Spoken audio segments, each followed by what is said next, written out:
Good morning. Welcome to the King's Report for Saturday, April 7th, 2018, the 9th year of Cheonggi, the second month, and the 22nd day now by the heavenly calendar. I'm Tim Elder, sitting in for the second king of Cheongguk, Kyungjin Moon. Let's look at the weather this morning in the Cheongguk area. It's 40 degrees, relatively warm, warmer than it has been, I guess. But we're expecting a little bit of rain or snow shower as we go towards dawn, and today getting back up to 44 degrees. The clouds breaking for some sun later on in the day. Partly cloudy tonight. And I think as we look ahead in the next few days, it looks like spring is trying to come. Let's see, but the nighttime temperatures are still at or below the freezing point. Tomorrow, Sunday, in the Cheongguk area, at least it'll be 43 degrees, a high, and 21 degrees low tomorrow night, 46 on Monday, 47 on Tuesday, 52 on Wednesday. But the nighttime temperatures, though, are still pretty close to the freezing point. So I think we have to wait a little longer before the trees start sprouting with their green leaves. That depends on the ground temperature, I'm told. All right, let's look at the headlines this morning. In Texas, Arizona announced troop deployments to the border. That's the National Guard. President Trump says that he would like to have 4,000 troops along the National Guard troops along the border. And Texas and Arizona seem to be the ones that are responding first. Oregon actually has said that Oregon governor has said that he's not going to send any troops. The National Guard troops are commanded by the governor. Sessions renews calls to prosecute first-time crossers. ICE raids meatpacking plant in Tennessee and arrests 97 people. U.S. gathers biometric data on migrants in Mexico jails. And Drudge has as a main headline, illegal jumps wall in minutes. And some photographs here. That looks like an old wall. I don't know if it's one of the ones that Trump is thinking of, but yeah, and that wall anyway seems not to be very. Of course, you see here he has some help. He has some help. He has a couple of friends there pushing him up. Or yeah. Anyway, a trade war fears escalate with China. China warns arrogant America. Beijing vows to fight to the end. Yeah, their end may come sooner than they think. Launches massive Navy drills. Okay. Sensitive phone database to fall under foreign control. The top 20% of Americans will pay 87% of all income tax. Let's see, we have 10 days left until our tax returns have to be in the mail. I believe the tax deadline this year is April 17th as opposed to the normal 15th. ABC News, Mueller evidence raises questions about Eric Prince testimony, may bring more charges against Manafort. And in the report, Trump begins informal prep for potential interview. So the Mueller investigation is going on. Some people are really beginning to wonder what that's all about. You know, he's been working at it now for quite a long time, but hasn't produced any results that are, Denver Post staff, a desperate plea amid layoffs. Paper must be saved. Well, newspapers are really on the way out. I mean, I'm sorry, but this really is a horse and buggy thing. And there is no must be saved. Any company is potentially sacrificable and they can go the way of horse and buggies. There's no must be saved. I'm sure people will still want news and need news, so other forms of journalism will come up. As Castro era wanes, Cuba youth have doubts and dreams. Backpage.com shut down by FBI. Another sex website that disappears. Homeland to compile database of journalists and media influencers. All these databases, not good thing. The secretive X-37B military space plane has now been in orbit for 200 days, more than 200 days. And in Tijuana, Mexico, 549 homicides in 3 months. Wow. They make Chicago look good. Michelle Obama mocks Trump, well, trying to stay relevant. Russians are coming. Faulty sirens sparks fears of invasion in sleepy Norwegian town. Okay. 7 dead, scores hurt in Gaza border protest. That's really too bad that this is going on there on the border between Gaza and Israel. Hamas threat thwarted. Thousands of tires set ablaze. But I remind you that any casualty figures that we get from the Gaza-Israeli border situation are coming from the Palestinian side. The Israelis have no way, and also Western media have no way of going in there and independently confirming the claims of the Palestinian medical authorities when they say, oh, we have 17. Last week it was 17. Now this time it's 7. So just to be, maybe true, maybe not. We don't know. Murphy Brown revival, first photo released. A whale found dead on beach, swallowed 64 pounds of plastic. That's terrible. Survey, third of millennials aren't sure Earth is round. Okay. Tiny towns, small states bet on Bitcoin. Let's look at that a little bit later. Federal budget deficit near $600 billion in first half of 2018. Legal pot to match soda sales by 2030. Man raised by wolves is disappointed with human life. Okay. Go back to being a wolf, I guess. Teen dies from explosion of makeshift cannon. Better know what you're doing. The disappearing American car. Bernie and the Blacks. There's a photograph there with Al Franken and looks like a Jesse. Is that Jesse Jackson Jr. or somebody like that? Or is it? I'm not sure. And Bernie standing behind them and with his huge smile. Brazil's Lula defies prison order, creating standoff. As former president, and he was the front runner in the current presidential election. The courts said that he has to go to jail, but he's refusing to go. Boy told police he wanted to feel powerful after listening to rap, but he went too far. The outbreak of severe bleeding caused by synthetic weed spreads. All right, I want to this morning go to a video on Jackson, President Andrew Jackson, who was president in the 1830s in the United States, almost 100 years ago. And the interesting thing about President Trump, our current president, is that when he entered the Oval Office, he hung a photograph, or not a photograph, a picture of Andrew Jackson on the wall of the Oval Office. And this sort of caught people's attention because Andrew Jackson actually, he was a very populist president, and he shut down what at that time was the central bank of the United States. This was called the Second Bank of the United States. The first one had, existed before that. But this video talks about Andrew Jackson and his in a book that was recently published about him and his fight against the central bank and his ultimate victory and against that and shutting down the bank. And so the United States was actually without a central bank from 1836 until 1913, when the Federal Reserve System was created by President Woodrow Wilson.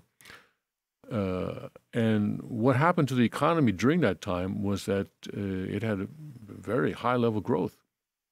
Between 1836 and 1913, we had a number of wars. We had the war with Mexico in the 1840s. We had the Civil War in the 1860s. And then we had the war with Spain in the 1890s, 1898. And the United States economy grew by leaps and bounds between 1836 and 1913, almost 80 years. And I bring this up because in the Constitution of the United States of Chunuguk that the second king has announced, there is a prohibition against central banks. It says in that Constitution, in Principle 3, Article 3, paragraph 13, Congress is prohibited from forming or authorizing a central bank. And so it is in connection with that I wanted us to watch this video. It's a 16-minute video. I'm knocking out the first 5 minutes, 40 seconds, and we'll begin at the 5 minutes, 40 seconds. But this man is calls himself the source of contrarian views. But he talks a lot of sense. And I watch his channel from time to time. I subscribe to it. And he is going to talk. This is a video that he uploaded yesterday or the day before, I believe, and he talks about Jackson and the central bank. All right, let's go ahead and play that, please. That you have used the funds of the bank to speculate in the breadstuffs of the country. Well, speculation, there you go. Nowadays, it's not so much the breadstuffs, but other stuff, industrial, manufacturing. Back then, the United States was an agrarian economy. And he says, when you won, you divided the profits amongst you. Sound familiar? This is President Sachs, Jackson talking about the JP Morgan, Barclays, RBS. When you lost, you charged it to the bank. So, yeah, privatizing profits and publicizing losses. That's what happened in 08, and it's happening nowadays. That's why the 1% is getting richer and richer, and we've been told that the economy is doing well, and it's not. You tell me that if I take the deposits from the bank and annul its charter, I shall ruin 10,000 families. That may be true, gentlemen, but that is your sin. Should I let you go on, you will ruin 50,000 families. Well, what he means is that if I do bring the bank down, I will ruin the economy. And he said, yeah, that might be true, but if I let you continue running the economy, you're going to ruin it even more. He says, and that would be my sin. It would be his sin if he allows the bank to continue to ruin lives. You are a den of vipers and thieves. I have determined to rout you out, and by the eternal, I will rout you out. So yeah, these people are, this financial aristocracy is definitely in power today. And what we're seeing develop, like in cryptocurrencies, is kind of a fight by the public to get away from this aristocracy and where's the head of this aristocracy? It's New York and London, Bank of England, Federal Reserve. I guess you could say also the ECB in Frankfurt. And ECB is the European Central Bank. headquarters is in Basel, Switzerland. But it's not, physically it's there, but it's like a supranational institution. The Capo di Capi, this is like a mafia reference, you know, the chief, the big chief is the Bank for International Settlements, which is the bank for the central banks. Who's behind this? Well, very rich individuals. Some of you will have names for it, I'm sure. I don't want to mention them because I don't have proof. But yeah, we know who they are, of course. And will President Trump rout them out? I don't know. He hasn't really, he still hasn't done anything to the Federal Reserve. Maybe he's got a plan. Maybe he can't go straight for it. We've got Representative Mooney who's come out, who's seen in pictures with President Trump. Representative Mooney is a member of Congress who has introduced a bill to put the United States back on the gold standard. Maybe that's how Trump is doing it indirectly, not him directly. But I'm going to quote something here from this book, which is really interesting. The first one is more to do with the tariffs that President Trump is imposing. Some people are saying that it's un-American, it's against free market capitalism. I would say more it's against the financial aristocracy, because on page 333, and it says here, and this is around the time of the War of 1812, which was before he became president, but it says, and and President Jackson, actually, he fought in the Revolutionary War as a teenager against the British, and he fought, well, he was the great hero of the War of 1812. He won the Battle of New Orleans. And who was that against? It was against the bankers in London, the British. And I'm not saying I'm against the British people, because I think they are, if they knew exactly what the Bank of England does, and I think a lot of them do, they don't like it either. And so when I say British, I mean the elite in the city of London. So it says here, 2 weeks later, Congress approved another measure similarly fraught with significance. The Constitution had always allowed Congress to regulate commerce by means including the levying of tariffs on imports. So President Trump is doing something that is totally constitutional with these tariffs. Am I saying it's right? Well, it's right for some people, wrong for some people, but I think he's doing the right thing for the U.S. The other thing that President Jackson said, and this was in the campaign in 1832, presidential campaign, and it hasn't changed to this day. It says, the basic problem with the bank, Jackson said, was that it was unconstitutional. The bank's defenders cited political precedent and Supreme Court decisions as providing constitutional sanction. But what President Andrew Jackson was a lawyer, so and he quotes, he says, "To this conclusion I cannot assent." And I go on to quote him. He says, "Mere precedent is a dangerous source of authority and should not be regarded as deciding questions of constitutional power, except where the acquiescence of the people and the states can be considered as well settled." And it goes on to say, if anything, the history of the Bank of the United States showed that the question was far from settled. Congress had approved a bank in 1791 and disapproved it in 1811, well, just before the war with the bankers from London. They call it the British-American War of 1812. It had debated long before approving it in 1816. As for the states, Jackson reckoned that the sum of legislative, executive, and judicial opinion from the states ran against the bank by as much as 4-1. And it goes on to say, regarding the Supreme Court, Jackson didn't think it had spoken in anything like a definitive tone on the bank. More to the point, Jackson didn't believe the executive was bound by Supreme Court decisions, nor for that matter was the legislature. So yeah, he slayed the bank, the second bank of the United States, and Nicholas Biddle, who was the president of that bank, who was from a patrician, if you want to call it, Philadelphia family.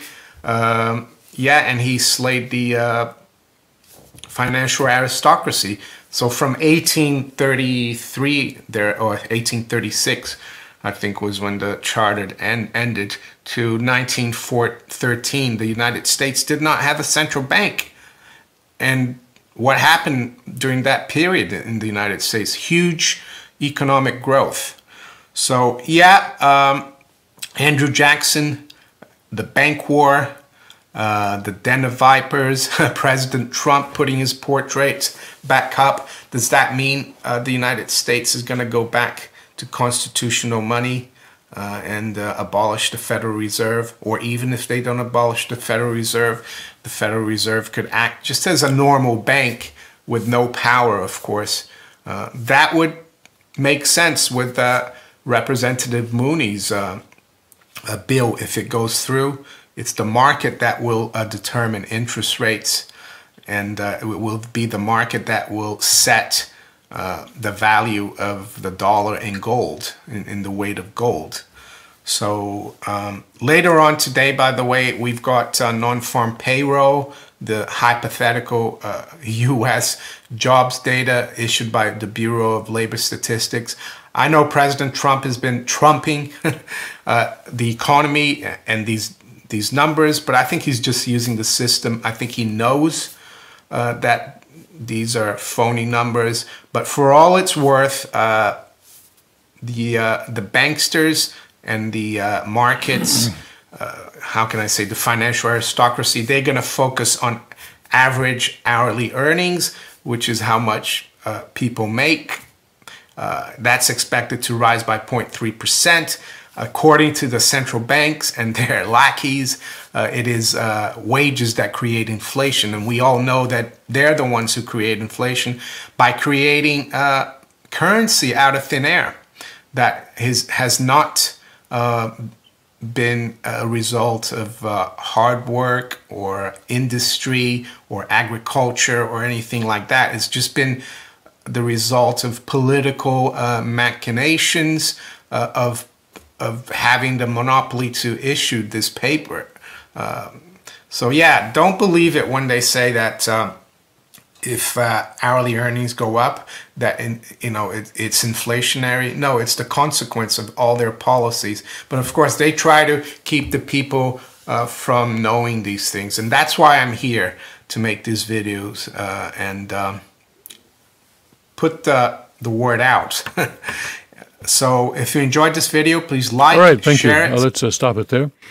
This man is referring to a number of things. He referred to Representative Alex Mooney's bill. The title of the bill is to define the dollar as a fixed weight of gold. And it was introduced into the House of Representatives about 2 weeks ago. And it's right now pending in the House Committee on Financial Services. Not sure what's going to happen to that bill. It's probably not going to get very far. But it is an indication that there are some people in the Congress who are thinking this way. He's a representative from West Virginia. So Andrew Jackson, when he won the presidential election in 1832 and became president in he was faced with in 1832. He was faced with the question of whether or not to veto a bill that would reauthorize the charter of the Second Bank of the United States. And Henry Clay was in the Senate at that time, and he wanted to run for president against Jackson. And Henry Clay got the support of this man Biddle, who was the president of the Second Bank of the United States. But Biddle supported Clay on the condition that he would force Jackson to sign this bill authorizing or reauthorizing the charter of the Second Bank of the United States. And Jackson decided to veto it. And eventually the charter of the bank ran out in 1836 as this man who actually does not give his name. He has another sort of a handle that he has. And so from 1836 to 1913, U.S. had no central bank. So why was the Federal Reserve created? Well, the Federal Reserve itself gives a reason on its website, federalreserve.gov.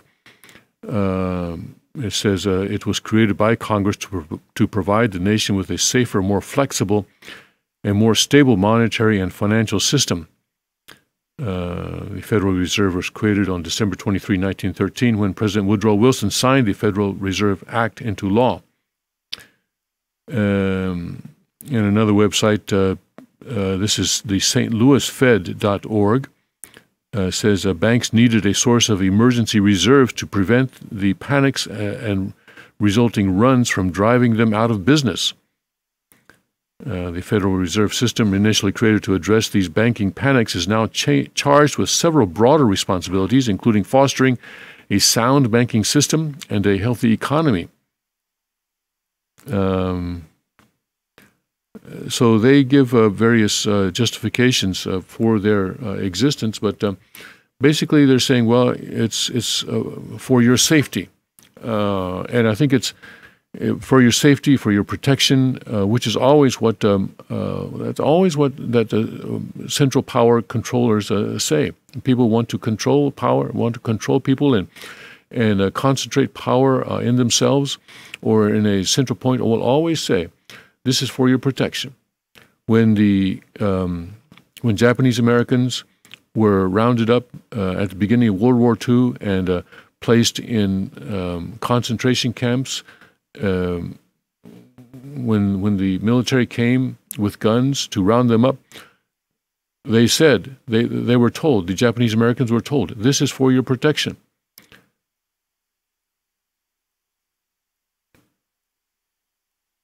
When someone tells you, "Oh, you got to do this because this is for your protection," I know, I think on a lot of these videos you see on YouTube where police are putting people in handcuffs, they will say, "Oh, this is for your protection and mine," as they put a person in handcuffs so that he cannot, making it impossible for him to resist any kind of violence against him. This is for your protection.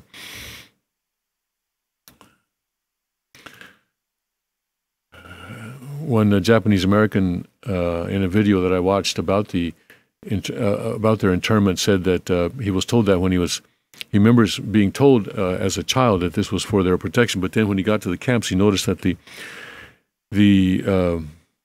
barbed wire was set so that people could not get out rather than people not being able to get in, and that the guard towers were situated so that the guns were pointed in and not out. And so he realized then that this was actually not for their protection, that they had been lied to. But, the St. Louis Fed said, okay, we needed the Federal Reserve to prevent runs from driving banks out of business. A run is when something happens and people lose confidence in a bank and they rush to the bank and withdraw all their deposits. And this is a problem for the bank because they're not actually holding those deposits in the bank. They're actually lending that money to people outside the bank, and so that money is not there, or at least a large portion of it is not there. And so if there's a run on the bank, then they lose all their money, or they cannot pay the depositors, and so they go out of business. So to prevent that kind of a situation, the Federal Reserve was created. Of course, it was 1929, after the Federal Reserve was created, that there was the Great Depression. And many people argue, and I think very convincingly, that the Federal Reserve had a great deal to do with the causing the Great Depression. First of all, creating the bubble there that led to the Depression, and also doing exactly the wrong thing once the Depression began, and so made it deeper and much longer than it would have been otherwise. Not having a central bank means that money is controlled by the free market. When demand for money goes up, interest rates go up. In other words, when people are hiring and when they're expanding their businesses, interest rates, the demand for capital goes up. More businesses want to borrow money. And so the interest rates will naturally go up, because interest rates are basically the cost of capital, the price of capital, you could say. And when demand goes up, but the supply is constant, then price will go up.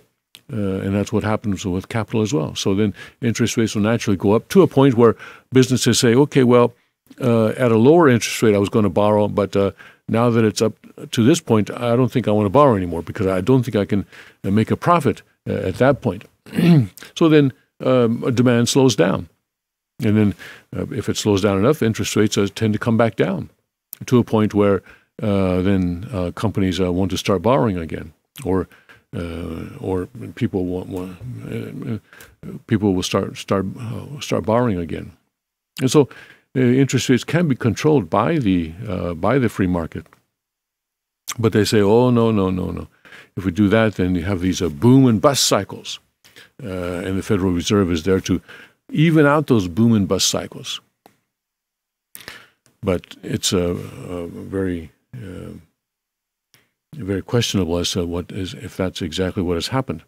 And what President Jackson pointed out was that these people were using the money that they controlled to gamble, basically, and to make investments that were gambles. And when they won the gamble, in other words, when they made a profit, then they shared those profits among themselves. But when they lost, when the investment didn't work out, then those losses were charged to the bank. And the man in the video just now was pointing out that that's exactly what happened in 2008 with the Lehman crisis and the banking crisis, financial crisis at that time. Remember, AIG and other other companies received a huge amount of money from the U.S. Treasury to save them, and they say, "Oh, we have to save the banking system. We have to save the banking system. These companies are too big to fail." Well, so that's this is the book. The title of the book that he was referring to is Andrew Jackson: His Life and Times by H.W. Brands. If you are interested in that book, Brands is the last name of the author of that book. All right, let's take a break, and we'll come back then with start going through the news from a Chonigo perspective.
Boy, wasn't that fun shooting this Tommy gun today? It's always fun shooting Tommy guns. This one especially, it's just absolutely gorgeous. All polished and chromed up. It really looks like $1 million. Yeah. Elliot Ness would have loved one of those. Yeah, and it's available right now in your favorite dealer, and you go pick one up. Yeah, just have him call your distributor. I mean, the gun, was initially made way back when, back in the 27 is this one. Yeah. Model 27. I was surprised by how quick it knocked down those plates. Oh, 3.5 second run, under 3.5 second run, knocking down a plate right. 341. I mean, the gun is heavy. It's about what, 12, 14 pounds, especially with this drum. But it's surprising how quick you can go with it. It would actually make quite a good self-defense rifle at home. If I climbed in somebody's window and they were aiming that at me, I think I'd get out of there real quick. So. That sounds about right to me. Just the intimidation factor alone. Fire!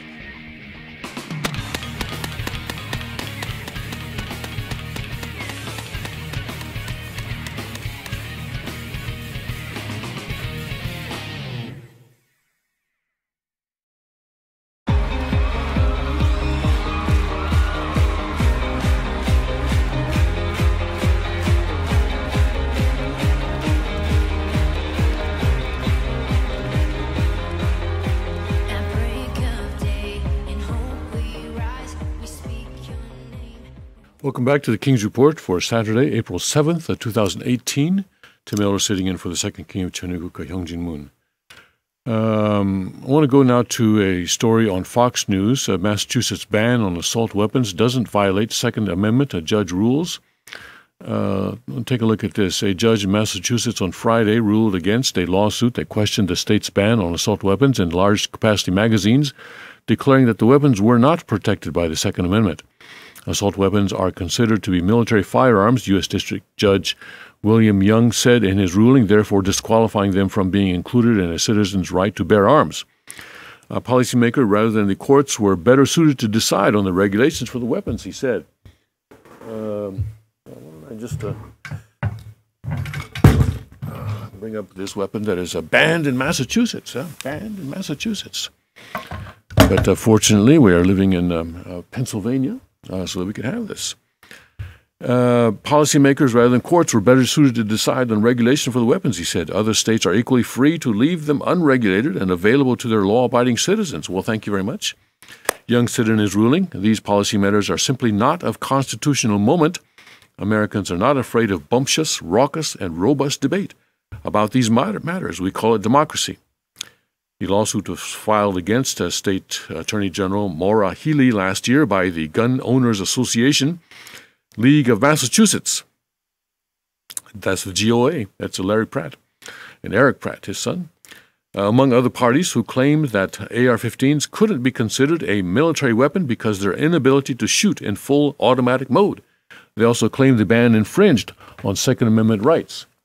Now, you see here that, I don't know if you can zoom in on this, maybe not, but here, yeah, there is no automatic mode here. All right, I've got it. Right now, it's on safe, and then when I put it up there, it's on fire. But there is no automatic mode on this rifle. This is a semi-automatic weapon, and if I pull the trigger once, right now there's no ammunition in here. But if I had ammunition in here and I've pulled once, then it would fire one shot. And then the way this works is that when the powder explodes, there gases are created, and some of that gas is channeled back here so as to pick up the next round from the magazine. So the next round goes in there so that once I pull the trigger, the next round is then ready to be fired, but I have to pull the trigger again in order to fire that second round. So that's why it's called semi-automatic. This is not an automatic weapon, and there's no function here for this to become an automatic weapon. So this is not a military weapon. A military weapon would have an automatic function on it. But if I were to go to war, if I were to go to an actual battlefield, I probably would rather have a gun with an automatic function, because in battles, most rounds are fired sort of as what do you call it, cover fire, so that other people, for example, if I'm firing, I would fire so as to suppress the enemy, so they cannot come out from wherever they're hiding and shoot at my fellow soldiers, so that they can move around the battlefield and get into a better position. But with a semi-automatic, it's more difficult to do that. I have to practice pulling the trigger fast enough so that I could fire as many bullets as needed in order to suppress the enemy. So this is not a weapon of war, as the GOA said in its suit. This is couldn't be considered a military weapon because of their inability to shoot in fully automatic mode. They also claim the ban infringed on Second Amendment rights. The notion was ruled out, however, as the judge pointed out that the design of semi-automatic AR-15s is based on guns that were first manufactured for military purposes. Well, yeah, so this is basically the civilian version of the M16, as I understand. But it is a civilian version, so it is not this particular rifle is not designed for that kind of a wartime situation. And that the AR-15 is common and well known in the military. Well, I'm sure it's well known. Yeah, people know about it. The AR-15 and its analogs, along with the large capacity magazines, are simply not weapons with the original meaning of the individual constitutional right to bear arms, Young said. Where's my large capacity magazine?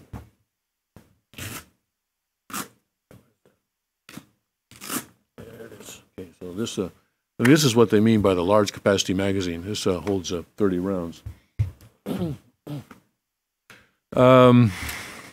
The decision was championed by Healy, who said the judge's decision vindicates the right of the people of Massachusetts to protect themselves from these weapons of war and my office's efforts to enforce the law. So, yeah, he wants the people of Massachusetts to protect themselves from this piece of steel and a little bit of polymer plastic here. But this is not what threatens the people of Massachusetts, is it? I mean, this thing here, just lying here, is not threatening the people of Massachusetts. I mean, are you threatened by this? Huh? No. I mean, if this gets into the hands of a good person, it's going to protect the people of Massachusetts. Anyway, strong gun laws save lives, she continued. What are the statistical basis for that? And we will not be intimidated by the gun lobby in our efforts to end the sale of assault weapons and protect our communities and schools. Families across the country should take heart in this victory. The ruling in Massachusetts follows an ongoing debate about AR-15s, due in part to their use in shootings such as the violent spree in Parkland, Florida, on Valentine's Day that left 17 people dead. Authorities said the shooter, Nicholas Cruz, used an AR-15 during the deadly assault. Young also upheld Healy's 2016 enforcement notice to gun sellers and manufacturers clarifying what constitutes a copy or duplicate weapon under the 1998 assault weapon ban, including copies of the Colt AR-15 and Kalashnikov AK-47. The Massachusetts assault weapons ban mirrors the federal ban that expired in 2004, and it was allowed to expire because it was shown that it really didn't have the desired effect of protecting people. It bans the sale of specific and named brands of weapons and explicitly bans copies or duplicates of these weapons. Now, Tech Team, let's show that link about on the photo in Georgia, a county in Georgia. Yeah. Georgia Sheriff's concealed carry sign. If you kill someone, we might kill you back. And he's put up a sign at the county border that says this: our citizens have concealed weapons. If you kill someone, we might kill you back. We have 1 jail and 356 cemeteries. Enjoy your stay. Sheriff Mike Jolie. Sheriff Mike Jolie posted a sign welcoming travelers to Harris County, Georgia, with the warning, if you kill someone, we might kill you back. Go ahead and continue to show the sign. The sign focuses on concealed carry and is meant to warn criminals that citizens are ready to defend themselves. And some of them, I'm sure, in Georgia will defend themselves with something similar to this. According to Fox News, the sign says our citizens have we already read that. Sheriff Jolie's previous sign said, warning, Harris County is politically incorrect. We say Merry Christmas, God bless America, and in God we trust. We salute our troops and our flag. If this offends you, leave, in all capital letters. Jolie spent 20 years in the Army and made clear that he can handle it if people disagree with his point of view. Yet he stressed, hopefully if they disagree, they can voice that opinion. But if it offends them, truly offends them, maybe they're in the wrong country. Yeah, maybe they're in the wrong country. Mm-hmm. Sheriff Jolie of Harris County, Georgia. Yeah. Georgia also has that town where all households are required to have a weapon, a gun, a firearm in them. Although they don't actually enforce it, but still the criminals know that this law is on the books there in Georgia. Yeah. Let's look at that story about tiny towns and small states bet on Bitcoin, even as some shun its miners. Now, what the video that we watched a moment ago pointed out that this whole cryptocurrency phenomenon represents, he said, sort of the effort by the people to rebel against, really, to go up against central banks. The thing with the Bitcoin is that it creates, or cryptocurrencies in general, is that it creates a currency that doesn't go through the central bank, is not created by the central bank, and is not regulated by the central bank. That's what makes it very interesting. Of course, there are various, many cryptocurrencies going around these days, and we don't know which one is going to survive. We're in the very, very early stages of something that's going to become very big, I think. And I remember the early days of the internet. I mean, the companies that I dealt with then are not around, or at least if they are around, they've become very different. AOL, for example, is very different from today from what it was back in the 90s, 20 years ago, 20 or 25 years ago. MSN also, things like MySpace.com, I think, either have disappeared or become irrelevant. So we don't know what's going to happen with cryptocurrencies over the next 20 years or so. We don't know which one's going to survive, which one will become big. But this does seem to be a phenomenon that the central banks will not be able to suppress, and it will make the central banks irrelevant. Yeah. But anyway, let's look at the tiny town, small states, a bit on Bitcoin, even as some shuns. Things have been kind of crazy in Messina, New York, since the Bitcoin miners came to town. So crazy that Steve O'Shaughnessy, the new town supervisor, says he hasn't unpacked his office since he started his job in January. O'Shaughnessy said it's a good thing, though. In the past decade, his town of about 13,000 on the St. Lawrence River has lost much of its main industry as a powertrain plant closed down and an aluminum manufacturing plant downsized. But now, one and possibly two Bitcoin mining companies are moving in, and they have promised to create dozens of jobs. Across the United States, Bitcoin miners who set up computers to solve complex math programs and unlock new Bitcoin are rushing to small towns and wide-open states with cheap rent, land, or electricity. Many places are shunning the Bitcoin mining companies, saying they suck up too much electricity without producing jobs. But places such as Messina are putting out the welcome mat, and not just for Bitcoin miners, but for any and all cryptocurrency industries. The idea is to attract entrepreneurs who are developing new uses for blockchain technology, which records agreements and transactions on an open online ledger. Bitcoin was the original blockchain technology, but enthusiasts envision a world in which the entire economy runs on the technology, allowing people to buy their homes, write their wills, and even vote without the involvement of a third party. Third party meaning central bank. Third party meaning, Google or Facebook. So this blockchain, this whole, the cryptocurrency is one use of the blockchain technology. So the underlying technology is blockchain, and this is going to democratize not just money, but many other things. And I think this really foreshadows or portends the coming of a decentralized Chanyuguk.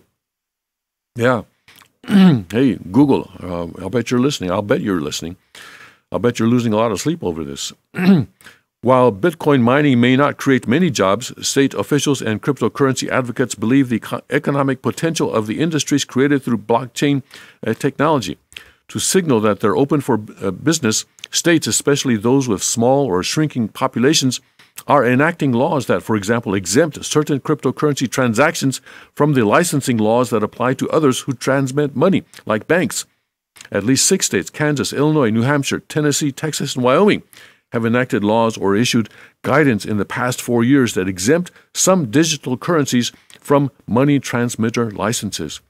There is a bit of a battle going on between states to be the next Silicon Valley for open blockchain networks, said Peter Van Valkenburg, research director at Coin Center, a nonprofit research and advocacy center based in Washington, D.C., that focuses on issues pertaining to cryptocurrency and related technology.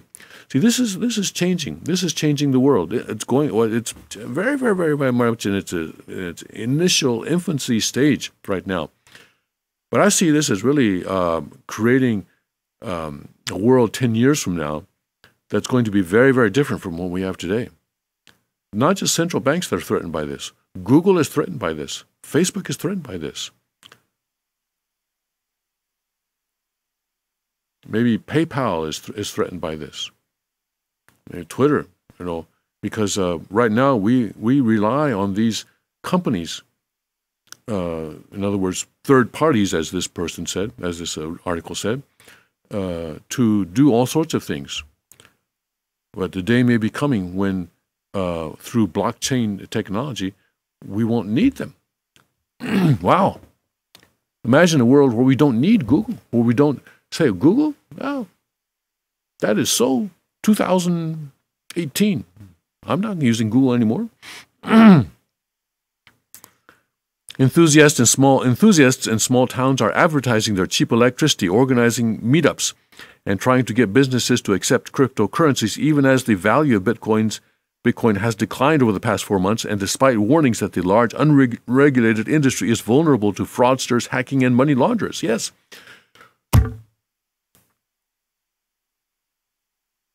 It is vulnerable, and it is kind of a Wild West situation right now.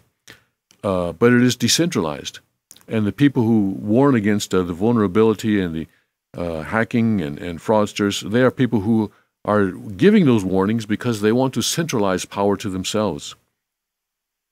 We're seeing a little mini gold rush of blockchain companies right now, said Wyoming State Representative Tyler Lindholm, a Republican, and I want them all. Blockchain technology enables people to make agreements and transfer value without a centralized system. Whoa, decentralized, see that? Chanuguk, it's coming. Nobody could stop it. Each transaction is secured and recorded through cryptographic functions or high-tech math and verified through a network of users. By design, it is meant to regulate itself. Examples include Bitcoin, but also applications that allow people to come to contractual agreements without involving banks, courts, or lawyers. I recently opened an account on Steemit.com, and when I did that, they warned me, the Steemit warned me, said that if you lose your password, we cannot recover your account for you. There's no way for your account to be recovered, because that also is based on a blockchain technology. The good thing about it is that no one can censor what I put there. No one can censor my posts. So, yeah, I'm sure that on Steemit there's a lot of junk and a lot of stuff that might offend me or will offend me, but it's a lack of censorship, and the free market will rule. The free market, and it's through the free market that eventually good wins over evil. Eventually, it's not through centralized control, not through the 10,000 censors that YouTube has hired from the Southern Poverty Law Center. It's not that kind of policing by them that is going to get good to win over evil. See, that kind of top-down imposition of utopia is the left, is what they want. That is communism. That kind of top-down imposition, centralized control. That's Hillaryism. That's Xi Jinpingism. Hillary thought, Barack Obama thought, Xi Jinping thought.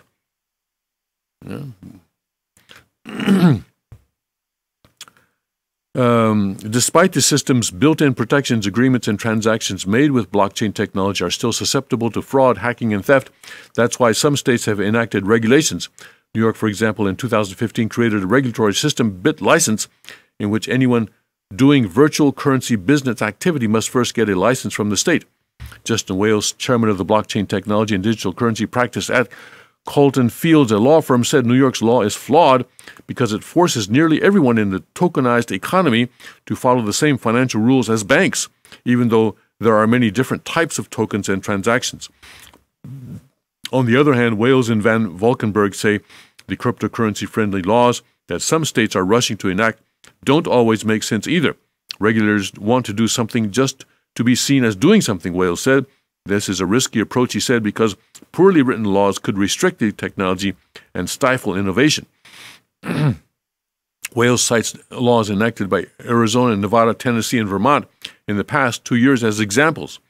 The laws clarify that contracts secured on the blockchain are legally binding. The problem, Wales said, is that most states already have laws that verify that digital signatures are legally binding. enacting new laws that make this technology specific could have unintended consequences, he said.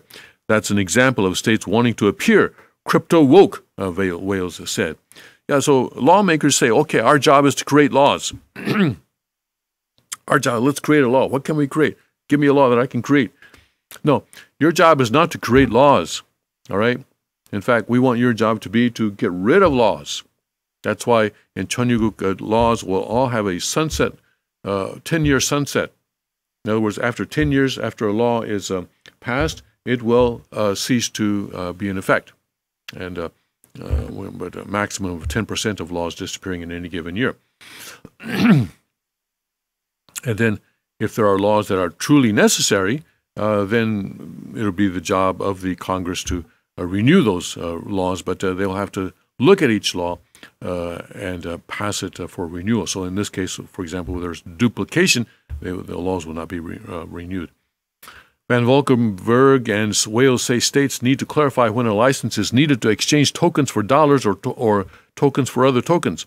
It could be good to get rid of the ambiguities, Van Valkenburg said, a positive signal to the industry. Wyoming is trying to lead the way in defining the new market as it tries to diversify its economy with new technology innovation, said Lindum. Wyoming lawmakers last month approved 5 cryptocurrency-friendly bills co-sponsored by Lindum, including one that makes it clear that the state distinguishes digital tokens from typical currencies and securities. Another exempts cryptocurrencies from state securities regulations. I don't think hard regulations ever produced something that changed the world, Lindum said. That's what we are looking for and what everyone is looking for across the world. But it may be too late for the U.S. states to compete with other countries that have far fewer regulations, said New Hampshire State Representative Keith Ammon, a Republican who has co-sponsored a money transmitter bill last year. Ammon thinks blockchain technology will transform human interactions. You've heard that, I think. Facebook. Transforming human interactions. It's akin to Christopher Columbus discovering a new continent, he said. Okay, that's big. It's akin to Christopher Columbus discovering a new continent. He said. In Messina, there's an advocacy group working to attract blockchain technology entrepreneurs, said Nancy Smith Weller, a member of this group and a cryptocurrency enthusiast. But not everything is in the hands of local advocates. The Messina Electric Department recently put a hold on new mining projects until it can figure out how to meet the demand for power. The town has a limited capacity of cheap electricity, and according to one estimate, each Bitcoin transaction consumes as much electricity as a U.S. homeowner uses in a month, about 900 kilowatt hours. Some time back, we had a story about how a lot of Bitcoin mining is going on in college dorms because kids hook up their computers and they don't have to pay for electricity. So they're saying, hey, the electricity is, we paid for electricity when we paid our tuition. Now, I don't know, maybe I guess it's moving away from college dorms now. I guess it's no longer a cottage industry or a dorm industry. Also in March, the New York Power Authority, which provides some of the town's electricity, adopted a moratorium on approving cheap power rates for cryptocurrency businesses. After the announcement, Blockchain Industries, a large company that was considering locating in Messina, scrapped its plan, according to Smith Weller. She says the company hired her to act as a liaison with the town. Not everyone in Messina is so sure that the benefits of having the cryptocurrency industry in town will outweigh the costs. Timmy Courier, the mayor of the village of Messina, which is located within the town, said he is worried that the increased demand for power will raise electric rates and make the power less reliable. Bitcoin companies promise jobs, he said, but there is no guarantee. They just expect us to believe them, he said. Despite the moratorium, O'Shaughnessy wants the companies to come. He said there is plenty of power available from other sources, and the town has no qualms about attracting an industry that may not pan out. Smith Weller said the businesses will help the town reinvent itself. I do believe this technology will save Messina. All right, so we have Christopher Columbus, and we have technology saving the town of Messina, New York. I think over the long run, definitely this is going to be a huge thing. that may actually transform human relations. Human relations could use some transforming. Now, as far as the child of Messina, I don't know how that's going to work out. But there will be a lot of ups and downs, and people will go broke and come back, and other people will make money, and people will try to centralize this. People will always try to centralize this kind of a thing. Just like with the internet, internet was originally completely decentralized. And then now we have things like Google and Facebook doing their best to centralize things. And maybe this is. I hope this will be a way in which the internet can be re-decentralized, like it was in the beginning. There's a lot of Wild West stuff. A lot of people will have a lot of heartbreak, and there will be tragedies. But in the end, over the long term, this is definitely a good thing. The blockchain technology and the cryptocurrency. I'm especially excited about cryptocurrency because I'm not investing in cryptocurrency because I don't know which one to invest in, which one is going to be the winner. But over time, I know that cryptocurrencies are going to make central banks irrelevant, and that is a good thing. That is a good thing. That shows that God is leading the world towards the Cheonryugu Constitution. And other aspects of human life can also be democratized and decentralized. Decentralized is the right word, I think. But we have to see how this develops and watch very carefully how this develops. All right, let's take a break and we'll come back with our Rhemas after 5 minutes.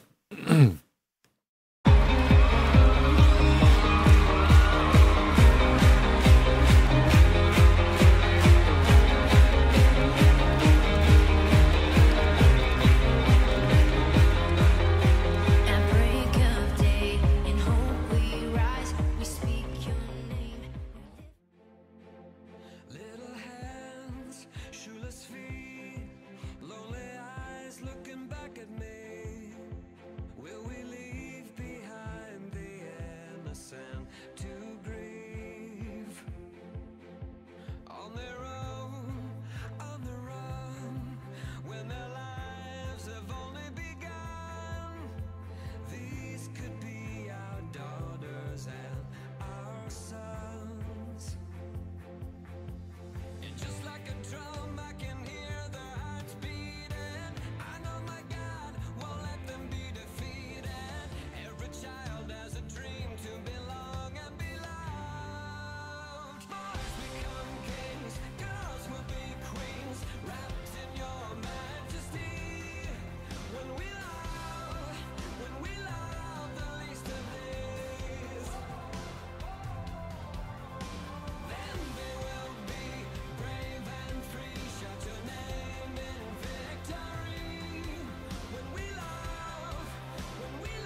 Welcome back to the King's Report for Saturday, April 7th, 2018. Tim Elder sitting in for the second king of Cheongguk, Hyung Jin Moon. I'd like to go to our Rhemas now.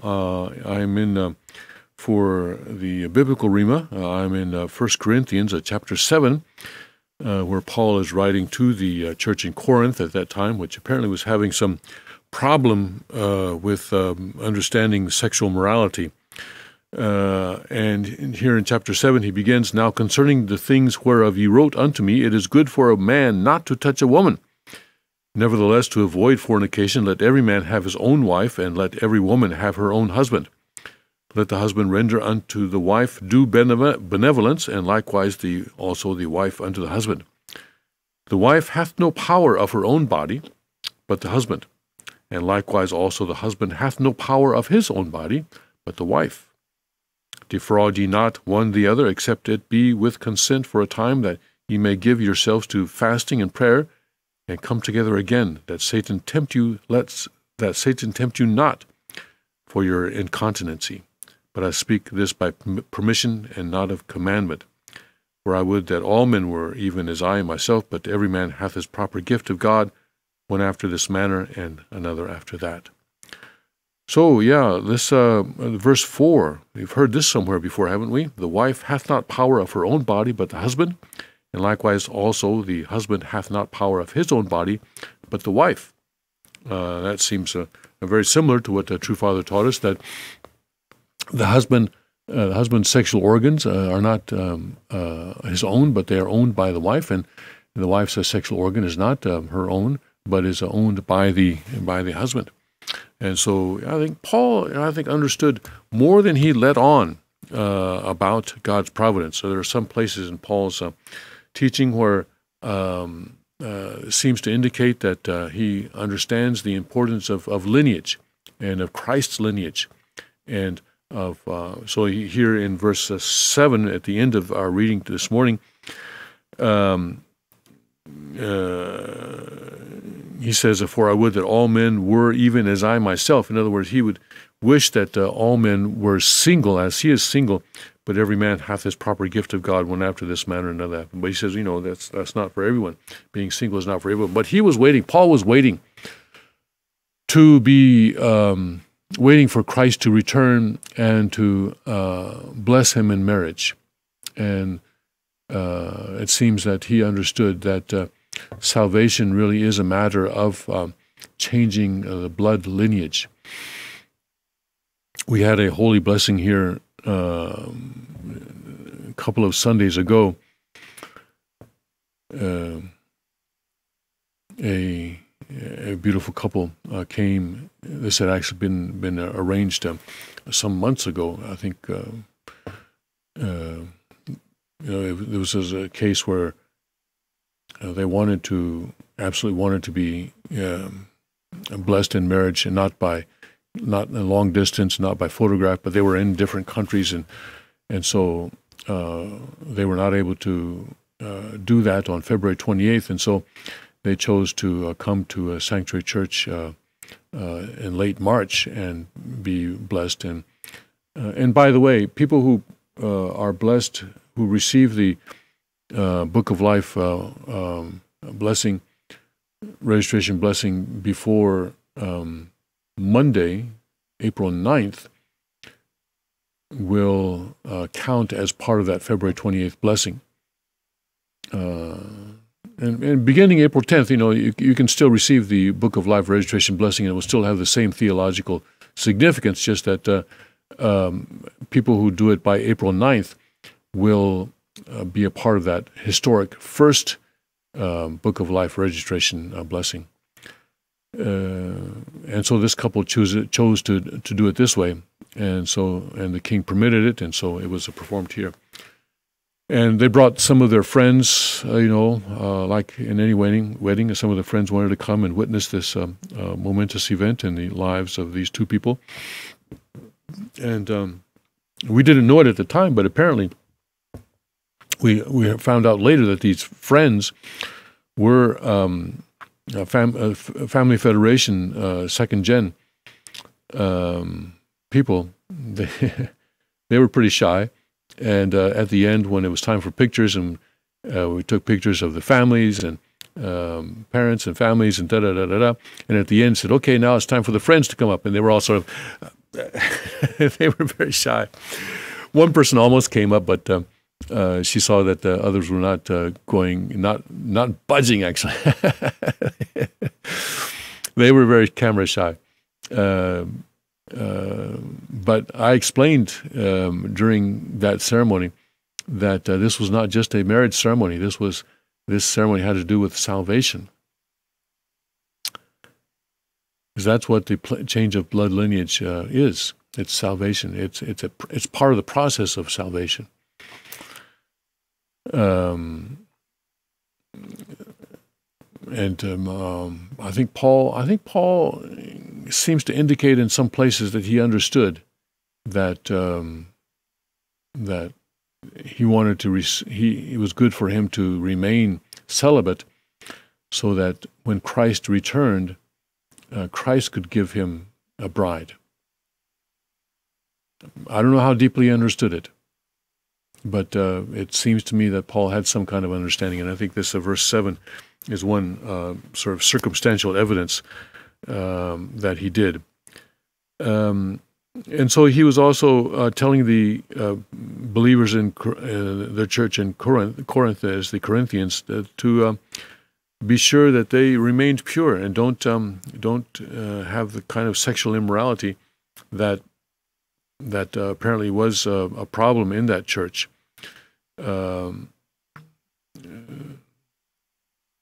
It says, nevertheless, in verse 2, nevertheless, to avoid fornication, let every man have his own wife, and let every woman have her own husband. And then he talks about the husband-wife relationships. And I don't know if it's interesting to me that when Father blessed the 5 saints, he did not bless Paul. I would have thought, for example, Paul, rather than Socrates, for example. Socrates, I mean, how did Socrates get to be a saint? I'm not sure. I have to ask Father. But Paul would seem to be a better candidate for sainthood than Socrates. But anyway, that is, Lord of the Second Advent. He does what he does, and he does that to bring salvation to humanity, all humanity, as quickly as possible. And maybe Paul was sort of covered by Jesus. He says, well, I bless Jesus, and Paul is the next row down, and so that's not my responsibility. That's anyway. So anyway, let's go to our Rhema for the Cheonseonggyeong. I'm in the book on the root of the universe, chapter 3, the fall, human fall and the restoration. And I'm actually towards the end of chapter 3, almost at the end of that book. And this is 2.3.3, lineage is restored through the blessing. I'm on page 1807. All fundamental issues cannot be resolved other than by the contents of the secrets of heaven that Reverend Moon has revealed. I was introduced as the true parent, but what on earth are the true parents? You see here where the translator is having difficulty with the singular and plural, because in Korean it's champumo throughout this selection, but the English translator has to make a difference, has to make a decision. Am I going to put an S on the end or not? And this was the confusion that we had in the Family Federation. Is it true parent or true parents? Now, I still use true parents in some places where it is clearly referring to the true mother as a separate entity. But otherwise, other than that, we need to use this in the singular, because Father has said, and I can bring it up somewhere in his 615 volumes, that God gave Father the title of true parent. God gave Father the title of true parent. Now, Mother is true parents.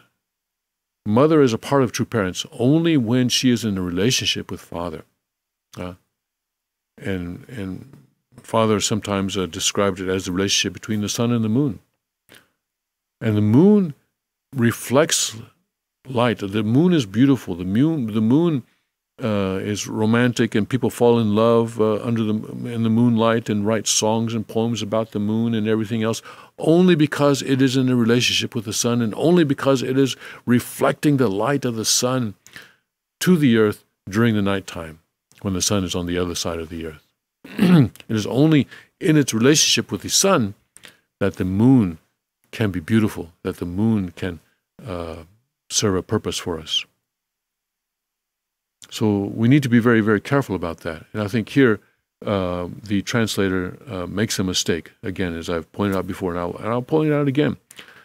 I was introduced as the true parent. Okay, in that place, the translator got it right there.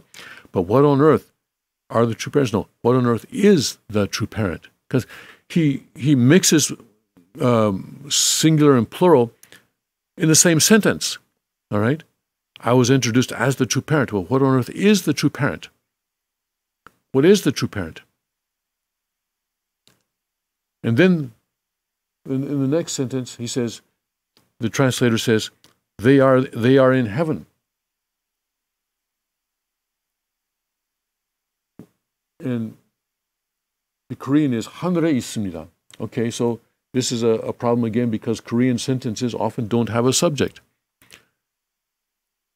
All the Korean says is in heaven.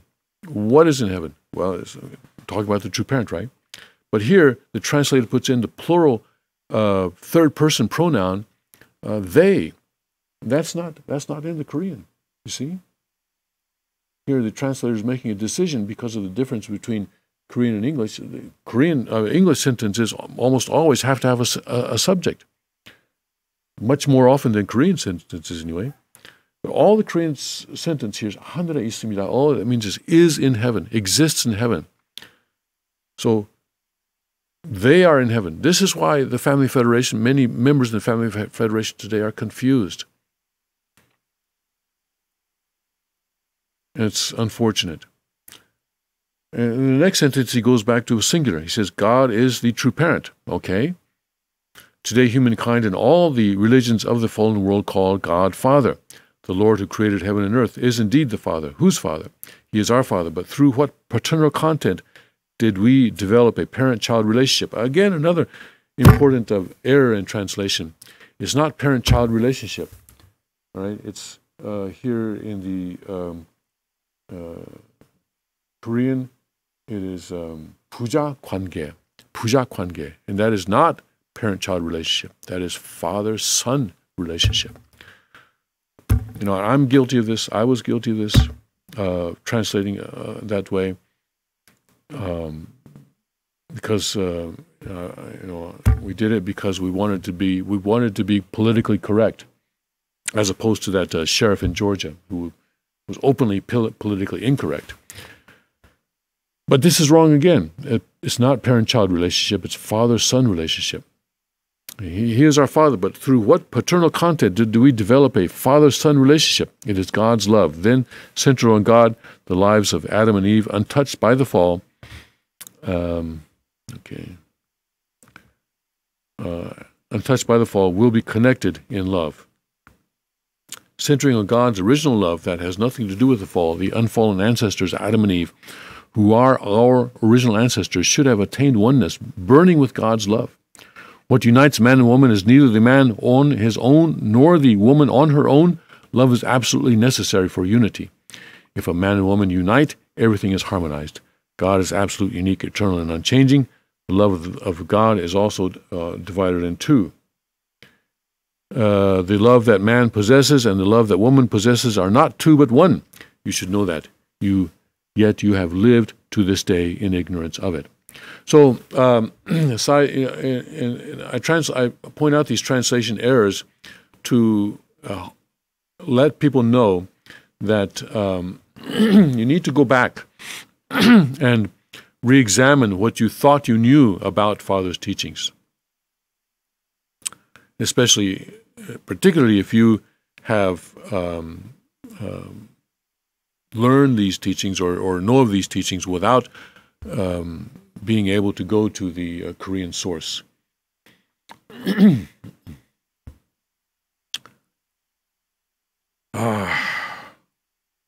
Anyway, that is the situation right now with the way that Father's teachings have been translated into English, and unfortunately then from English into many other languages. But anyway, we'll work that out over time. We'll work that out over time. Over the next decades and centuries, I'm sure it will be worked out. Anyway, but here we see a relationship between the Cheonsonggyong Rhema and the biblical Rhema, because again, Father is talking about the love of a husband and wife, the love that man possesses and the love that woman possesses are not two, but one. And he says that what unites a man and woman is neither the man on his own nor the woman on her own. Love is absolutely necessary for unity. If man and woman unite, everything is harmonized. So it is a man needs the woman and the woman needs the man for us to be able to have God's love. And it's through the unity of God's love, unity of love that between husband and wife that bring us to God. So that sort of develops Paul's understanding further. Would have been good if Paul had concentrated a little bit more on lineage and the importance of lineage, if he had that understanding, and I believe he did. But instead he focused on faith in his writings. It's just sort of hit on lineage just a little bit, but not enough, I think. Father once said that if the phrase true parent had appeared in the Bible even once, his mission would have been a lot easier. And we know we have so little of Jesus' words. And to hear Father say that, and knowing that Father and Jesus are one, one wonders if Jesus maybe mentioned the term true parents at a time. But the problem with the New Testament is that the disciples who were with Jesus recorded so little of his words. We have lots and lots of words from Paul, and we know a lot about Paul, a lot more about Paul than we do about Jesus, partly because Luke, Paul's disciple, was a doctor or a scientist, and I think because of that understood the value of keeping records of things. And so Luke, most biblical scholars, I guess, believe that Luke wrote the book of Acts, and recorded a lot of what Paul did in that book. And we have so little of what Jesus did. And I think that's really very unfortunate, very unfortunate. And partly may be that Jesus did not have a person of Luke's caliber. Of course, God prepared such people for Jesus, but they did not respond to God's calling. But God is working everything out over time, taking some time, but over time, everything gets worked out. Everything gets worked out. And that is the hope that we can have. But importance of lineage, importance of unity of a husband and wife through love is what we learned this morning from our Rhemas. All right, we'll take another break now, and we'll come back with more news from a Chonic perspective after this.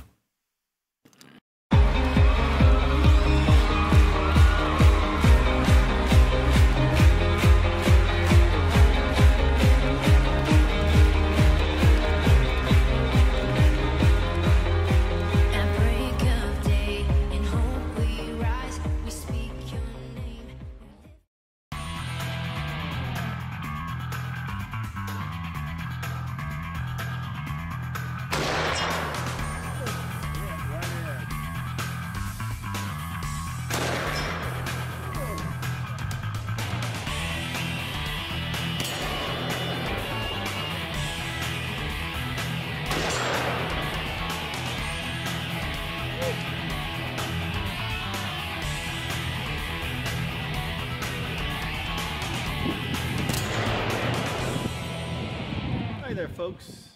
And look at what I've got here today. My God, take a look at this. This is a BFR in 454 Casull with an octagonal barrel, magna porting, micarta grips. And look at that, it even has my initials on it, JM. Look at that thing of beauty, my God.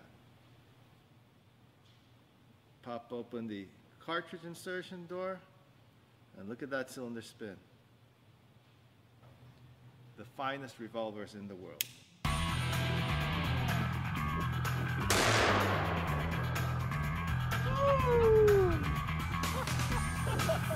That's a cannon. That's a cannon. Oh, man.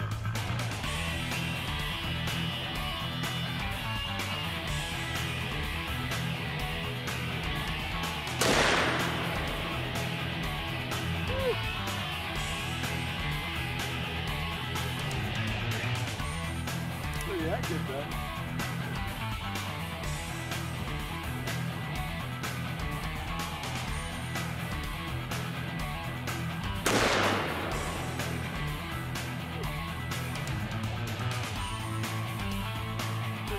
Target.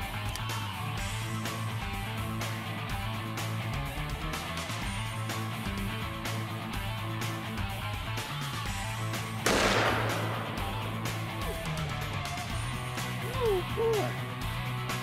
Massive repo.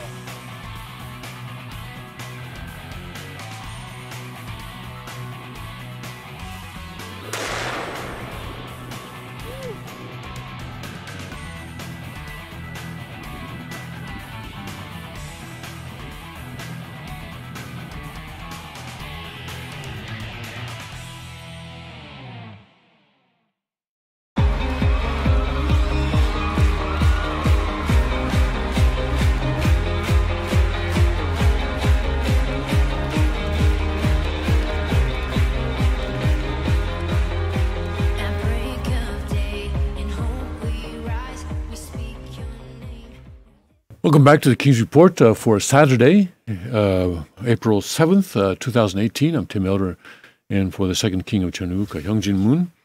And let's look what's going on InfoWars. Here it says that Piers Morgan asks where Britain would be without America's guns. And Alex Jones' friend responded, "You'd be speaking German." Redcoat decimated after calling for Americans' guns to be taken. British entertainer Piers Morgan was devastated on Twitter after he bashed U.S. gun rights and the Second Amendment in the biggest foot in his mouth moment since his last showdown with Alex Jones. Over the last few days, the former CNN host has gone on an anti-gun Twitter crusade, arguing with a Parkland shooting survivor and others about why Americans need to be disarmed. Here he asks, why does any civilian need any semi-automatic weapon? Piers Morgan's tweet, "I know exactly how it works. I fired one on CNN. They're light, easy to shoot, and fire as fast as your finger can pull the trigger. Let me expand my question. Why does any civilian need any semi-automatic weapon?" Here Morgan claims the Second Amendment was only meant for militias. 2A was about arming people as part of a well-regulated militia, not as a bunch of unregulated Rambos. But when one Twitter user pointed out that the U.S. helped Great Britain win the First and Second World Wars, Morgan replied, "Thank you. Where would Britain be without you and your massive guns?" And then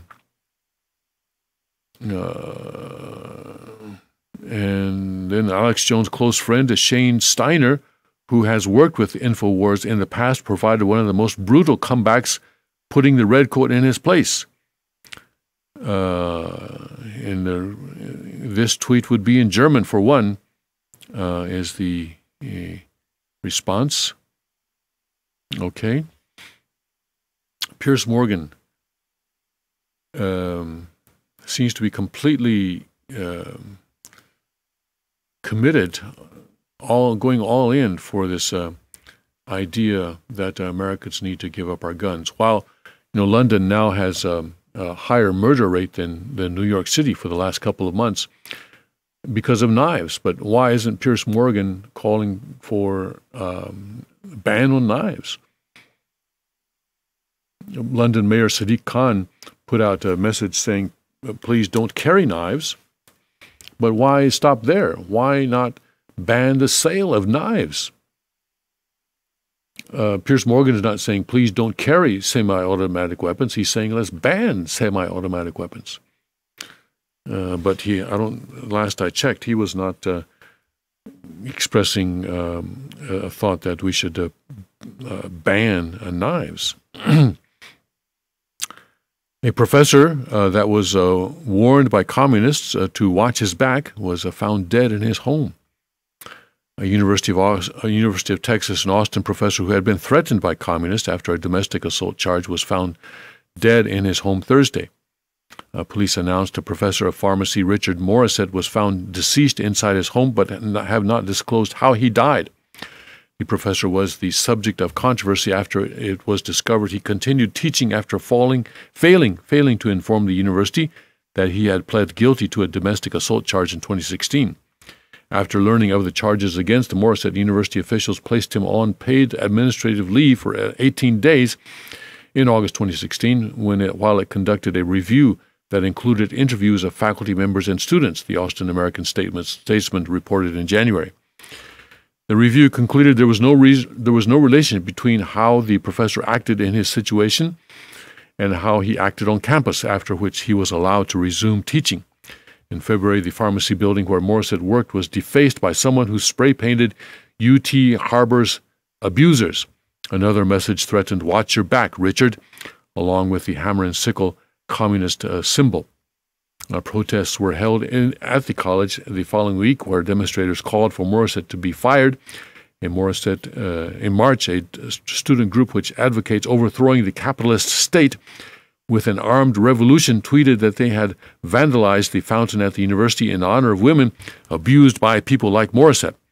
The blood of women and all survivors flow from the fountains of UT, the Revolutionary Student Front wrote on Twitter.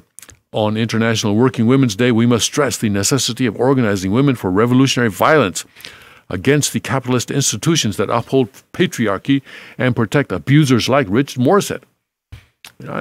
Nothing much has changed, has it? I mean, those kinds of that kind of wording and that kind of language. I remember back when I was in college. How long is that? How long ago was that? 40 plus years ago. So people. I guess the children of the people who were doing this in my day, or grandchildren, I don't know, are still doing it. Basically just copying the same language from generation to generation.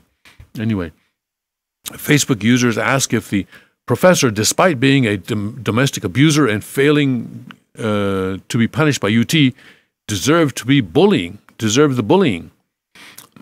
Too bad he was a domestic abuser and should have been punished and helped. But students bullying, misspelling there, but anyway, bullying him, carrying signs on campus didn't help his abused family or him. Causes are needed, but they are getting out of hand. Nasty, cruel, and violent, one person on Facebook wrote. Another stated that protesters had received their pound of flesh. This is because the protesters are not interested in actually helping anybody. They're interested in tearing down the existing institutions and creating chaos so that they can use that chaos to bring about their own agenda. The guys seemed like slime, but the student protesters got their pound of flesh. Is this the environment the University of Texas is breeding? Things have changed since I've been there. KXAN reports that Travis County Sheriff's Office has said the death is not suspicious, suggesting a possible suicide. That's too bad.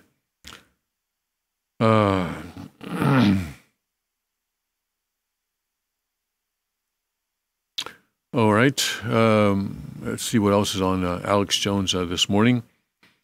Young Turk's co-host conveniently timed terrorist attack could help Trump in midterms. Says catalyzing event could help Trump rally the base. That's what people always say. Facebook secretly deleted Zuckerberg's private messages. Watch live. Trump stands firm, tosses script. It was a situation we covered yesterday. Gingrich, Trump will get reelected, is changing America's future. Shocked CNN panel says Trump is watching Alex Jones. Shocked. If my plane explodes, ask the CIA, Duterte, after requesting arms from Russia and China. German city pays $8,300 monthly rent for just one refugee family. Trump taking serious look at policy options on Amazon. The refugee family in Germany, that's an interesting situation. Germany really goes all out to prove themselves to be politically correct, and in the process is destroying themselves, but doesn't seem to mind. An Iraqi refugee family with 6 children is renting a very expensive apartment in Cologne, and the city is paying for it. The high rental price for the apartment of only 35 square meters is the result of Germany's panicking during the influx of migrants to house refugees. Cologne's housing department booked other expensive houses and hotels as well. Let's see, 35 square meters. 35 square meters to square feet. How much is that? Coming. That is 376 square feet? How can a family of what? What?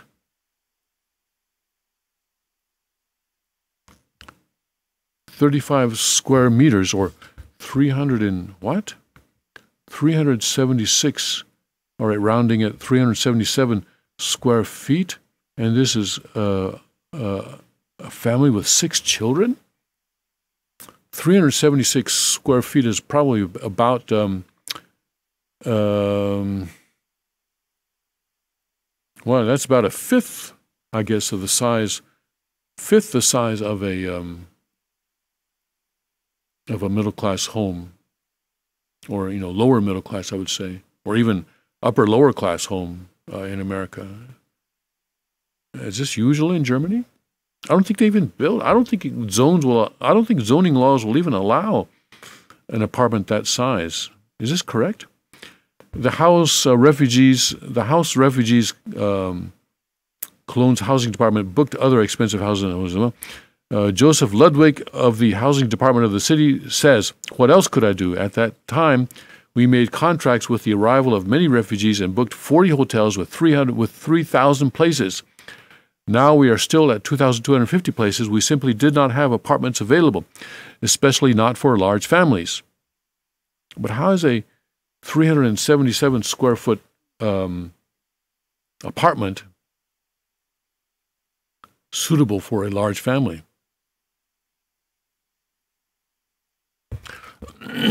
Boggles my mind. I don't know. Maybe in Germany, small apartments are common. But maybe I'm just too spoiled. All right. Anyway, let's move on. Let Germany deal with its situation there. Hollywood scraps Clinton impeachment shows, moves forward with anti-Trump documentaries. This has been in the news for a couple of days now. Chinese hackers steal financial data of U.S. corporations to gain competitive advantage. Daily Post Scott Pruitt is a hero, unlike some of his EPA predecessors. Daily Post writes some good stuff. Let's look at this. Scott Pruitt is credited with being, one of the members of the cabinet that is doing the most to execute President Trump's agenda. And so it is not surprising that he's coming under a great deal of attack from the left. They're trying to find some way to get him out of Washington. Trump has finally risen to the defense of his embattled EPA chief, Scott Pruitt. Quite right, too, for Pruitt is by some margin the best administrator the Environmental Protection Agency has had since it was founded by Richard Nixon in 1970. This is not just because Pruitt is so good, it's also because his predecessors were so bad. Not merely incompetent, but in several cases actively corrupt, dishonest, and criminal. As Steve Malloy notes here, All three past Democratic EPA administrators flagrantly violated public records laws, including the Freedom of Information Act. And then the quote here, after issuing a host of midnight regulations on her way out the door and despite a court order directing that all records be preserved, Clinton EPA Chief Carol Browner ordered that her hard drive be erased on her last full day in office, January 19, 2001. Obama's first EPA chief, Lisa Jackson, was able to foil FOIA requesters until an intrepid one discovered that Jackson was using a false name or alias, i.e. Richard Windsor, to send and receive email. Since no one but Jackson's close associates knew about Richard Windsor, FOIA requests coming in for emails to from Lisa Jackson produced pretty much nothing. Obama's second EPA chief, Gina McCarthy, opted for Browner's means of ducking public records requirements. She simply deleted 5,000 text messages rather than turn them over to public scrutiny. Oh, and did I mention that McCarthy used private email to conduct agency business? And in 1998, law known as the Shelby Amendment requires that if federal agencies are going to rely on scientific data for regulation, that data must be publicly available by FOIA for purposes of replication. Obama EPA administrators Jackson and McCarthy were so uncooperative with that law while issuing their war on coal rules that Congress was forced to subpoena EPA for the relevant data in order to conduct its lawful oversight. EPA Chief McCarthy completely ignored the subpoenas. Arguably even worse was the way the Obama-era EPA actually used humans illegally as guinea pigs for their experiments. Oh. Then there is the Nuremberg Code concerning human scientific experiments and the federal regulations that are supposed to implement its humane principles. Although the law bars treating human subjects in scientific studies like guinea pigs, as the Nazis infamously did, Obama EPA administrators Jackson and McCarthy oversaw an agency that put elderly asthmatics in a gas chamber and made them inhale air pollutants that EPA scientists had labeled as deadly. Wow! The EPA was actually trying to hurt these people in order to justify their junk science-fueled air quality regulations. EPA admitted as much in federal court with me. Both Jackson and McCarthy told Congress that there was no safe exposure to these pollutants, but they nevertheless allowed for elderly and sick human guinea pigs to be exposed to concentrated diesel fumes from an idly truck. They really did. Yes, they really did. Can you imagine the headlines in the liberal MSM if Scott Pruitt had attempted anything like this? But when Obama's apparatchiks did it, they got a free pass. Meanwhile, here is a list of crimes Scott Pruitt has committed so far during his stint as EPA chief. Rolling back President Obama's Clean Power Plan, a set of regulations that was estimated to cost 400,000 American jobs and reduce our nation's gross domestic product by $2.5 trillion.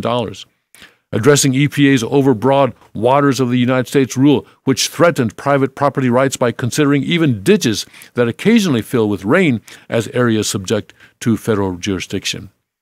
Revising the Obama-era fuel economy standards, which were estimated to increase new car prices by $3,800 per vehicle while providing negligible climate benefits. Taking important steps to making EPA more transparent by no longer allowing the use of secret science in developing federal regulations, instead requiring that the agency make the data and methodology of studies used in rulemaking available to the public. Acting as the Cabinet's lead advocate for withdrawing the United States from the Paris Climate Agreement, an illegal treaty estimated to cost American families thousands of dollars in lost income while only reducing global temperatures by less than 0.2 of a degree. Ending the EPA's sue and settle agreements, which radical environmentalists have manipulated for years to use taxpayer money to dictate energy and environmental policy.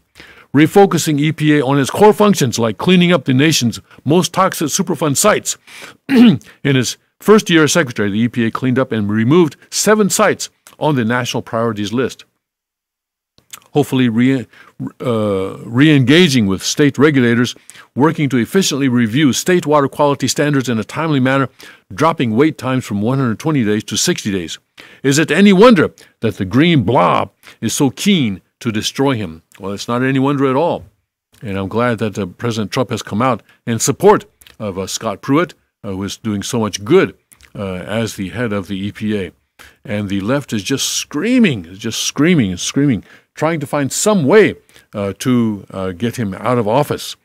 But he needs to stay there and continue to do the good that he is doing there at the Environmental Protection Agency, which agency, of course, will be outlawed by the Cheonryuk Constitution. Environmental protection is a local matter that should be done locally and not a federal matter. Conservative leaders stand with Scott Pruitt here, as well they should.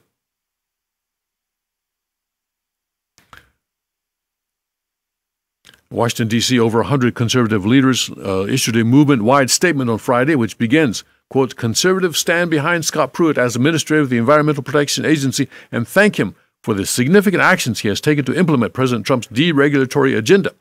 President Trump campaigned on reducing Washington's bureaucracy, and Administrator Pruitt has been instrumental to that effort," continues the Conservative Action Project's memo for the movement, entitled "Conservatives Stand with EPA Administrator Scott Pruitt." His leadership has helped President Trump keep his promises in a number of critical areas, which conservatives support. Then the CAP memo runs through the 8 major items Pruitt has accomplished over the past year, and that's the same thing that we just read through. And overall, Administrator Pruitt has finalized 22 deregulatory actions, saving American families and businesses more than $1 billion in costs, the CAP memo continues. He is critical to President Trump's efforts to streamline agency efforts in a way that assist American families and the economy. We applaud President Trump for his appointment of Scott Pruitt and support his continued tenure at the EPA, the leaders conclude. All right, so go, Scott, go. It's a tough time for him because he's under tremendous attack by the left, but we know that he can beat through all of that and continue to do good at the Environmental Protection Agency. Hope that President Trump eventually closes that agency, but as long as it's going to be there, it needs to have someone of the caliber of a Scott Pruitt there as the administrator. There was an article about how we're going to have to start paying for privacy by the head of Facebook, and I'd like to get to that. Let's see if I can find it. I think it was on Drudge.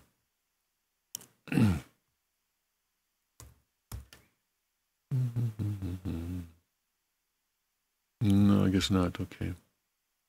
It was the head of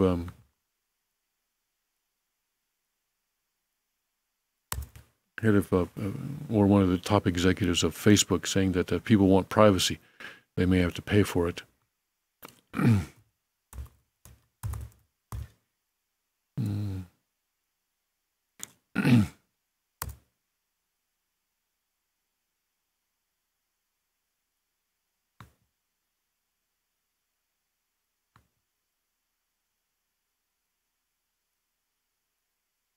Oh yeah, here we go. That was in the New York Post.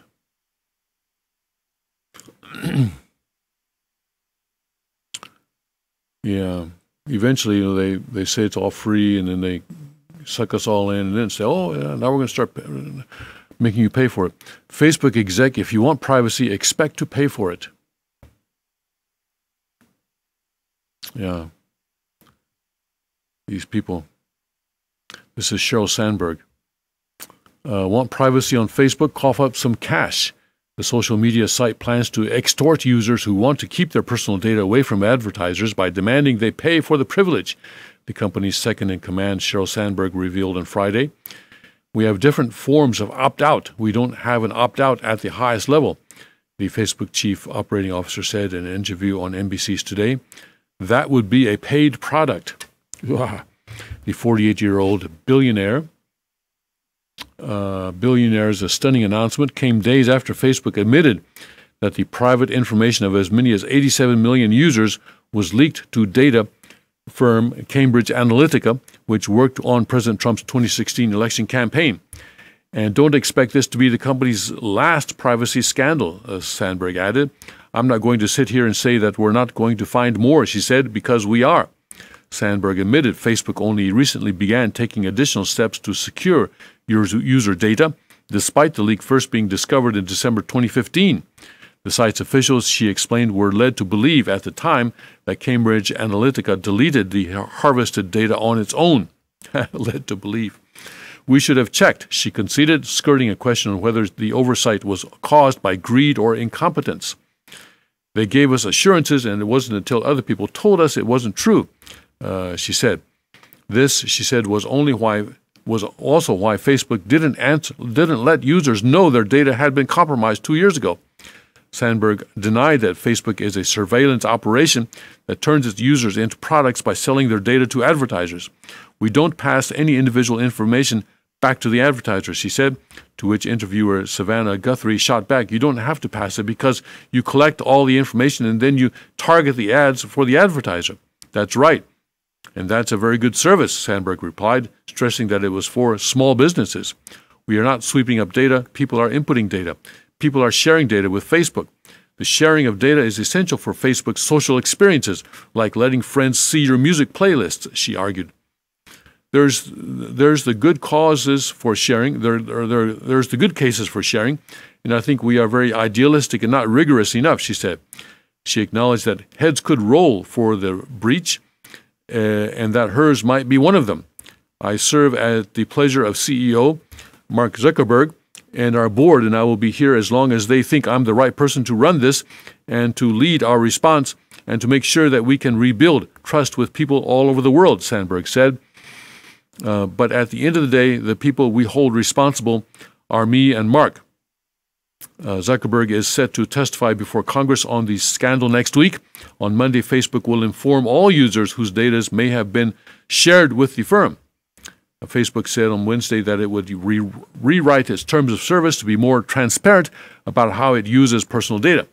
Well, rewriting the terms of service, hold up your hand if you've read the Facebook terms of service. My hand is down. Come on. If you want to be more transparent, make it just one page, all right? One page, 8.5 by 11. That's it. No more. Who's going to read all that stuff? Yeah, so rich people will have their data protected, or will be led to believe that their data is being protected, and the rest of us will just have to expose ourselves. Similar headlines here. An update on our plans to restrict data access on Facebook. This is a Facebook's own article, news release. Facebook users should expect to pay for privacy, Sandberg says. That's Fox News. Facebook reported in 7 countries for breaking European privacy law. Facebook's facial recognition violates user privacy. Watchdog groups plan to tell FTC. Facebook's Sheryl Sandberg on data privacy fail. We were way too idealistic. That's NPR. Yeah. But, yeah, see, they're going to start making us pay. But I think when they start making us pay, well, it was the same thing with the newspapers. I mean, for a long time, almost all newspapers provided free news, right? And some still do, fortunately. But more and more newspapers are now putting up paywalls. And, they give you a 30-day or 60-day trial period, and then you have to start paying. And they start you small, maybe $1.99 a month or something like that. But then eventually, so more and more newspapers now are figuring out ways to make us pay for the news. And Facebook will be the same. Eventually, we'll have to start paying. And, of course, when they do that, we'll do the same thing that we've done with the newspapers. We'll stop reading them unless we absolutely have to. So there's a decision that goes on there. Okay, illegal jumps wall in minutes. I'm not so interested in that. I'm sure people are resourceful. But let's look at this trade war with China. here before we go to break.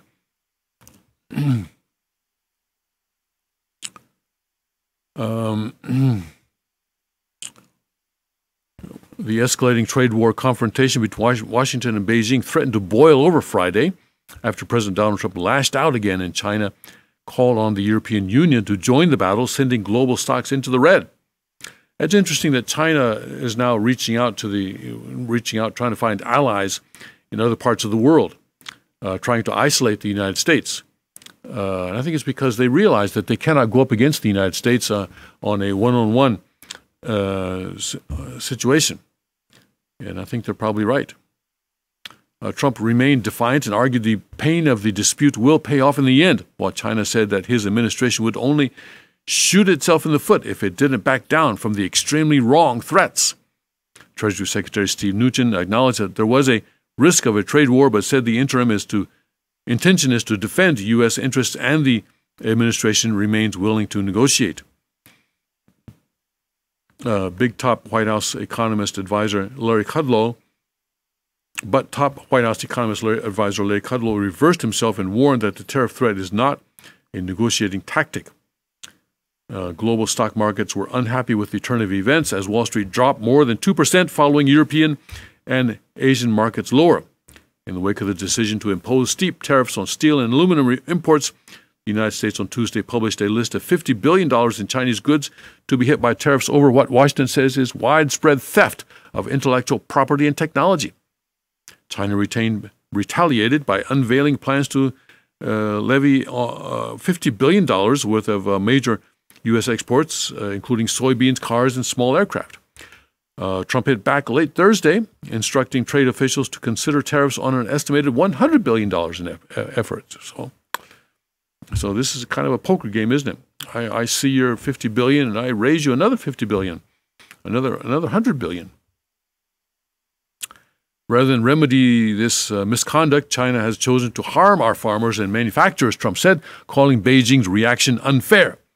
So far, only the tariffs on steel and aluminum have taken effect, but Trump's latest threats take the dispute to a new level. China cannot retaliate in kind since it only imports $130 billion in U.S. products, meaning it would have to find another way to respond. So in order to hit back at the United States, China has to start importing more from the United States.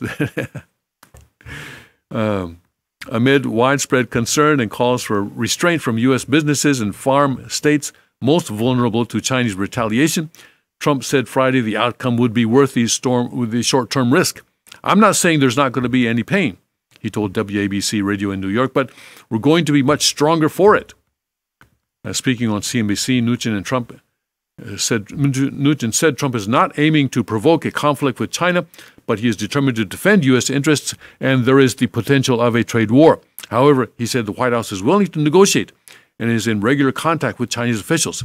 He argued that the situation could be a win-win for China and the United States if Beijing opens up its economy. I'm cautiously optimistic to work this out, Mnuchin said, adding that I think that we can manage this without significant difficulty to the overall economy. Of course, China is in a very weak position on this because it is in a fundamentally unstable political environment. In other words, it is a dictatorship. And dictatorships are, by definition, unstable because they have no foundation in real support from the populace. You know, I lived in a dictatorship in Korea under Park Chung-hee as a foreigner, but still, I was able to observe the environment there. And there comes a time when I lived under Park Chung-hee and then Chun Doo-hwan, and then I saw the transition from Chun Doo-hwan to Roh Tae-woo. Roh Tae-woo was also a military man, a retired general, and but there was sort of a sea change in the atmosphere of the country, though, that occurred around that time between Chun Doo-hwan and Roh Tae-woo in 1987, when the middle class stood up and said, we want a say in how the country is run. They gave Chun Doo-hwan Park Chung-hee benefit of the doubt for a certain period, saying, okay, we got North Korea, we got security issues, and so we are willing to hold off on our human rights for a certain period. But at a certain point, the middle class stood up and said, no, okay, that's enough. Now's the time for us to come forward and demand our right to participate in governing the country. And right now in China, people know that they are being censored. They know that their internet access is being limited, but they're willing to hold off on claiming those legitimate human rights. And they know that those human rights are legitimate, and they have a desire for those human rights to be able to enjoy free, unfettered access to the internet and unfettered access to news from around the world. But they're saying, okay, we're coming out of a poverty, and the Chinese Communist Party says that they've lifted, 200 million or so people out of poverty, and even though that's propaganda, but still they're willing to accept that, and so we'll hold off for a while. But at some point, the middle class in China, middle and upper class in China, is going to come forward and says, okay, now we want our seat at the table. We want to participate in governing the country. And the problem with China is that it is based on the concept of a one-party dictatorship, that the Communist Party must be supreme over all. And the government is subservient to the Communist Party. The military is subservient to the Communist Party. The media is subservient to the Communist Party. Every institution, religions have to believe in the Communist Party. They cannot believe in God. They have to believe in the Communist Party. That is fundamentally unstable situation. Whereas the United States has a more stable situation, and China keeps saying that, oh, look at all the confusion of the United States, but it's actually the confusion in the United States that makes us so stable. And this is something that the Soviet Union never realized, and China is not realizing it now. People who centralize control think that centralized control is the most stable form of organization, but it is not. It is not. And this is what God understands, and this is what God teaches, that it is the decentralized organization that is actually the most stable.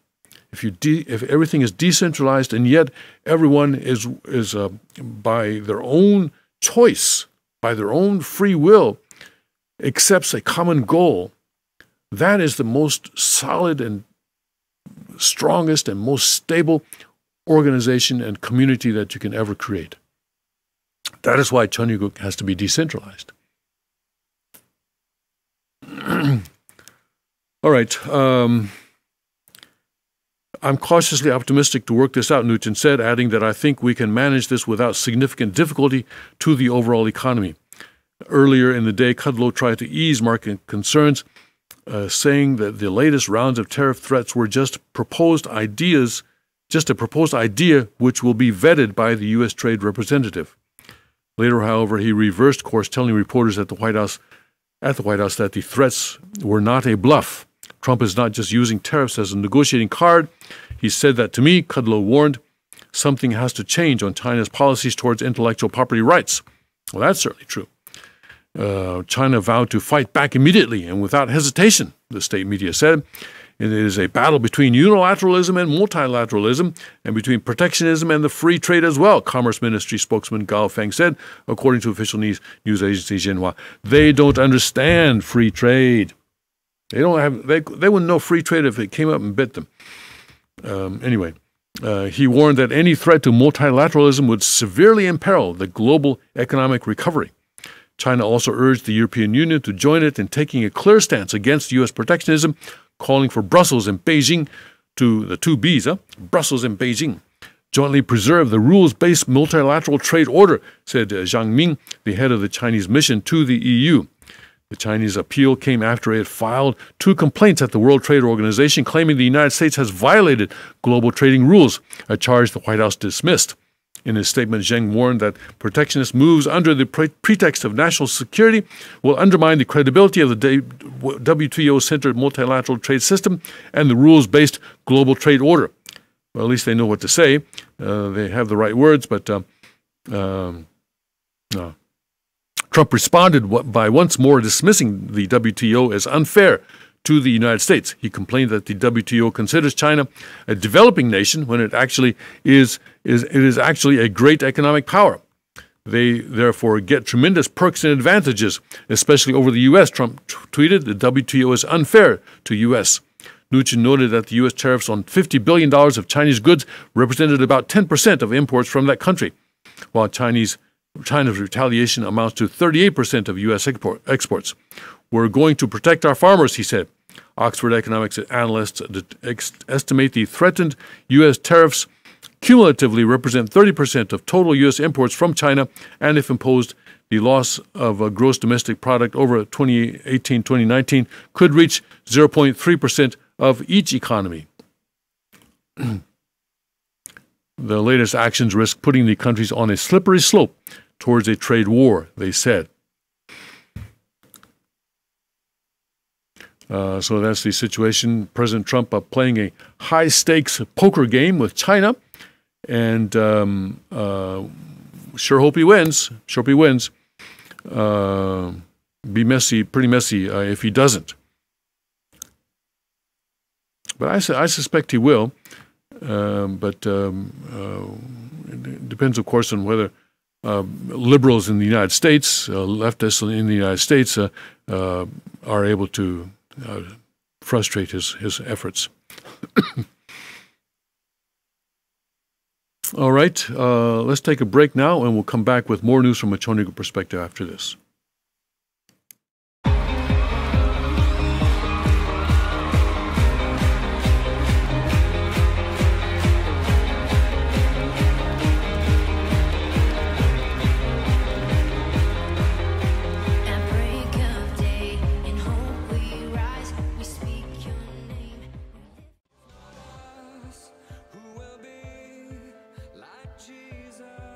To the least of these, if not us,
If not us, tell me who will be like Jesus,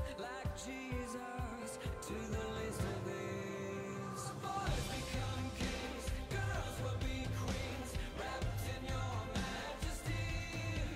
When we lie.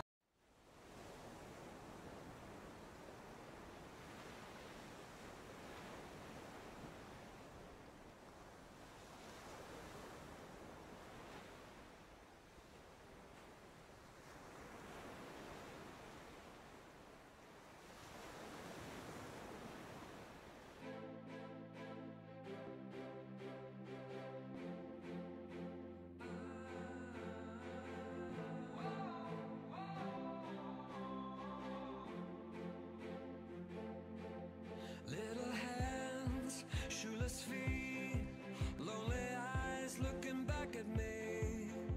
Will we leave behind the innocent to grieve? On their own, on the run, when their lives have only begun. These could be our daughters and our sons.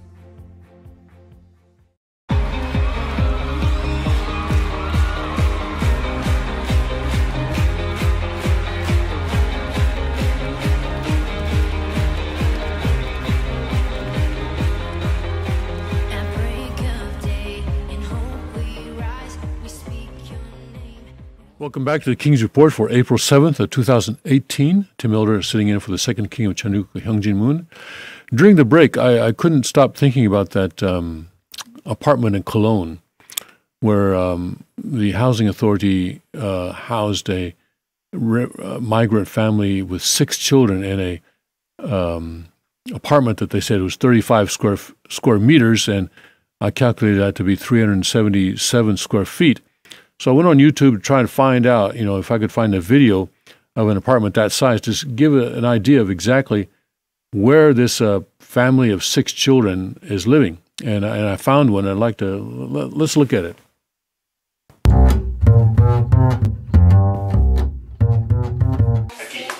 This is in Barcelona, Spain, by the way. There's enough space, right? What is it? It's like 400 square meters. This is a tiny house. A bed, right? There's 3 rooms plus a bathroom. Then you have a kitchen. Yeah, you know what the trick is? It's just that there's no hallways. Yeah, there's no wasted space. For instance, here you also have a washing machine. So here you have the washing machine, and you have these little tables to cut things and prepare. Position of this is here. So when you are not washing clothes, the kitchen just gets minimal, but you can prepare food and everything in there. You can cut over here. This way you have way more space here. You have way more space here. You can cook here. There's a bathroom here. You can sit. Oh, you're right. It's more than decent for 1 person. Or 2. We both lived here, and I was working at the house. A young couple, surely. Let's check out this apartment. If you don't have a lot of stuff, this is great. We have here the workspace, couch. This would be like a compact car. Like, people use it, but it's considered compact. This is a must sometimes for young individuals or young couples who want to live by themselves in the right place, in the center of the city, where all life is. Actually, is going to be better than a huge place in the sense that everything is going to be kept in shape in a really easy way. You don't have to clean a lot. And I had a ton of books and clothes and everything here, and a huge table where I used to work. Okay, thank you. Not only that, when I was living... I guess I've seen apartments kind of like that in Tokyo, I suppose. But a family of 6 children and that is... And then the monthly rent is $8,300 in the case of the Cologne apartment. I don't know how much these people are paying in Barcelona. And by the way, the comments below that video noted that the little girl there was not living in that apartment. She's the little girl of the woman taking the video, and she does not live there. But But I would say that Germany is in a serious situation if that's how they're paying $8,300 for that kind of an apartment, and then they have something like, what is it, 2,000 or some odd apartments that they're... anyway, that's another way in which Germany is shooting itself in the foot, not just in the foot, but in the heart, I would say, in the heart. All right, let's go to a story in worldtribune.com. More and more information is coming out about the misdeeds of the Obama administration. The media really did not perform its duty during the Obama administration. The media is supposed to stand up to the mighty and shed light on wrongdoing, but instead of doing that, they basically worship the Obama administration. And so now, with a new administration in power, a lot of stuff is coming out. And we see that the Department of Justice records, U.S. under Obama helped fund Soros' socialist agenda in Albania. A U.S. government watchdog group obtained records showing the Obama administration sent U.S. taxpayer funds to a group backed by billionaire George Soros, which used the money to fund left-wing political activities in Albania. The records obtained by Judicial Watch show Soros' group worked with the country's socialist government to push for highly controversial judicial, quote, reform, unquote. The records also detail how the Soros operation helped the State Department review grant applications from other groups for taxpayer funding. The Obama administration quietly spent at least $9 million of U.S. taxpayer dollars in direct collusion with the left-wing billionaire George Soros' backing of a socialist government in Albania. The records were obtained in a May 26, 2017 Freedom of Information Act lawsuit against the U.S. Department of State and the U.S. Agency for International Development, USAID. According to a Judicial Watch statement, the documents show how USAID funds were funneled through that agency's civil society project to back Soros' left-wing open society foundations in Albania, particularly the Soros operation efforts to give the socialist government greater control of the judiciary. USAID reportedly gave $9 million in 2016 to the Justice for All campaign, which is overseen by Soros' East-West Management Institute. In March 2017, a group of 6 U.S. senators led by Senator Mike Lee, Republican of Utah, sent a letter to then Secretary of State Rex Tillerson asking that he investigate charges that the U.S. government was using taxpayer funds to assist Soros in Albania. The letter said, quote, Foundation Open Society Albania and its experts with funding from USAID have created the controversial strategy document for Albanian judicial reform.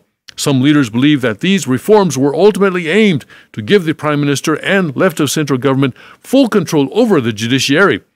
In the Albanian parliament, opposition leaders have labeled the strategy a Soros-sponsored reform. Records dated February 2017 show that State Department used taxpayer funds to co-sponsor a poll with the Open Society Foundation on judicial reforms that would essentially solidify the left's control of the Albanian government. The report notes that the U.S. Embassy's Public Affairs section and the Open Society Foundation each provided funding to a local organization to conduct a public opinion poll on attitudes towards the judicial reform effort. Of course, these opinion polls are not designed to find out what people think. They're designed to make you think in a certain way. That's what polls originally were developed for, to make you want to buy Tide instead of brand X.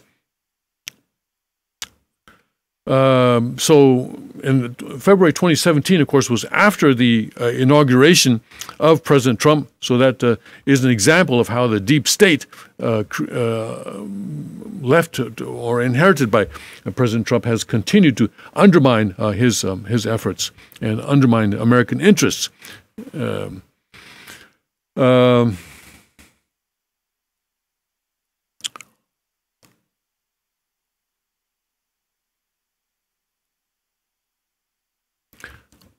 Here we go. Beijing demands a rewrite of the scriptures.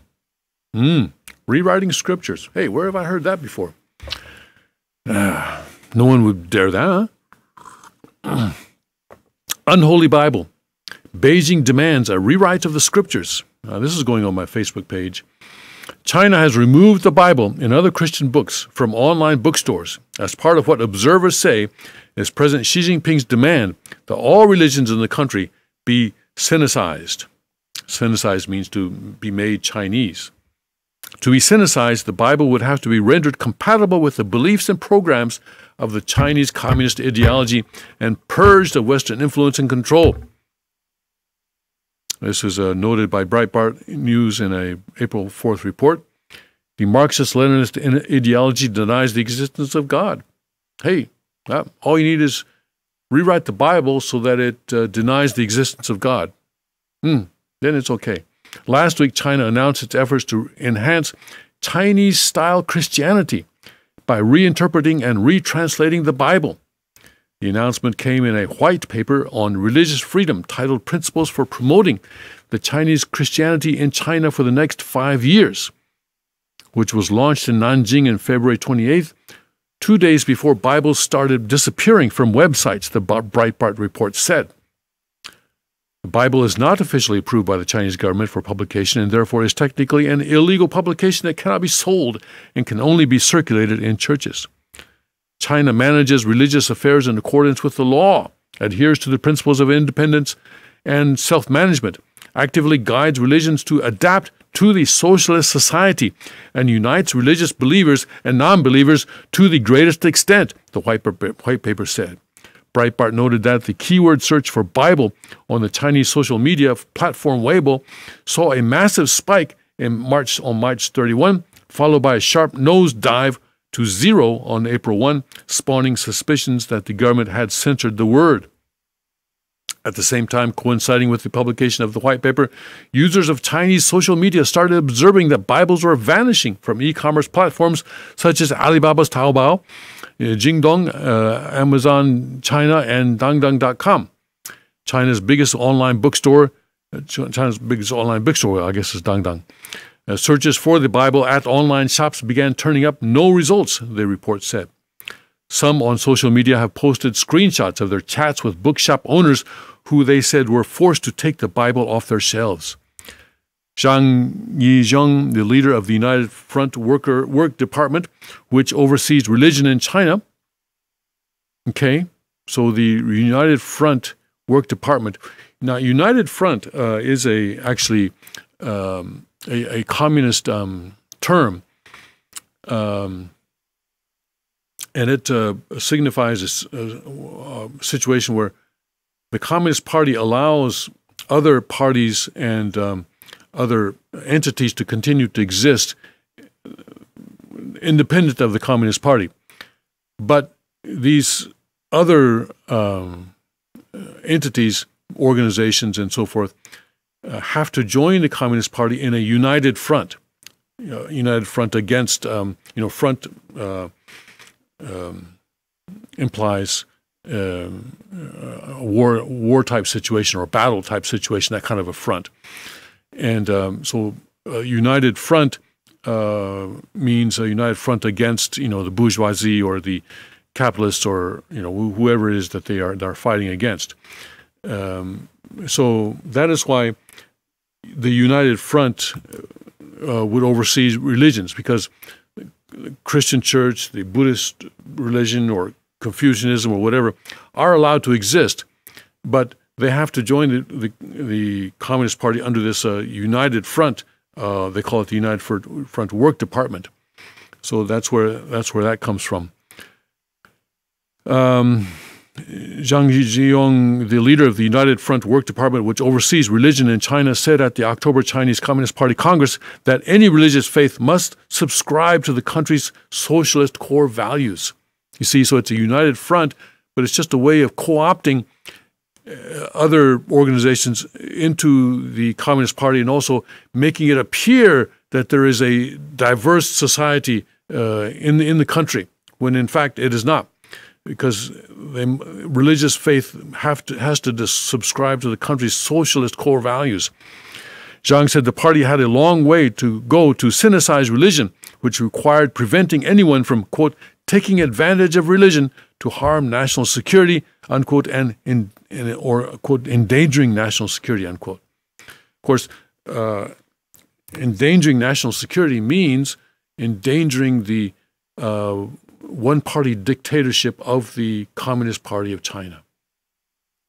I mean, it's like Louis XIV saying, I am the state. The Chinese Communist Party is saying, I am the state. And look what happened to the French monarchy after Louis XIV said that. Huh? Storming the Bastille. Oh, did I just do a David Hogg? I'm sorry. On February 1, Zhang's agency issued a series of regulations overhauling religious practice in the officially atheist country. The new norms were described in one report as consciously intended to annihilate underground communities and suffocate official communities. Penalties for non-conformance include the imposition of massive fines for persons associated with underground religious communities not authorized by the state. The religions also mandate that no one under 18 years of age is allowed to enter a church building. Part of what analysts said was an effort to separate youth from Christian education and practice. Wow. It's obvious that the dictatorship is tightening. But this is what happens with dictatorships. The tighter you squeeze, the more apt you are to destroy yourself. And this is what happened with Park Chung-hee. He, instituted the Yushin system in the Yushin Constitution in 1972. And guess what? It led to his death, his assassination by his own CIA chief. He was having dinner with Park Chung-hee and the CIA chief, forgotten his name now, Kim Jae-gyu, and his security chief, the three of them, with a couple of young ladies. And during the dinner, the CIA chief pulled out his gun and shot the president and the security chief. And that was the end of Park Chung-hee's dictatorship. Yeah. So as the Communist Party tightens its grip on Chinese society and on religion, it is only hastening its own demise. But the unfortunate thing is that people suffer in the meantime. And we need to recall that no secular power in history has ever defeated Christianity. You can ask the Roman emperors about that. So Beijing demands a rewrite of the scriptures. Wow. Amazing. Be interesting to see what they come up with. What will be the first commandment of Moses? Thou shalt worship the Chinese Communist Party and place no other gods before it. Probably that would be that would make sense. That would make sense. Yeah, that would make absolute sense. Oh boy. All right. So we had the Soros and we had the Unholy Bible. Let's look at this.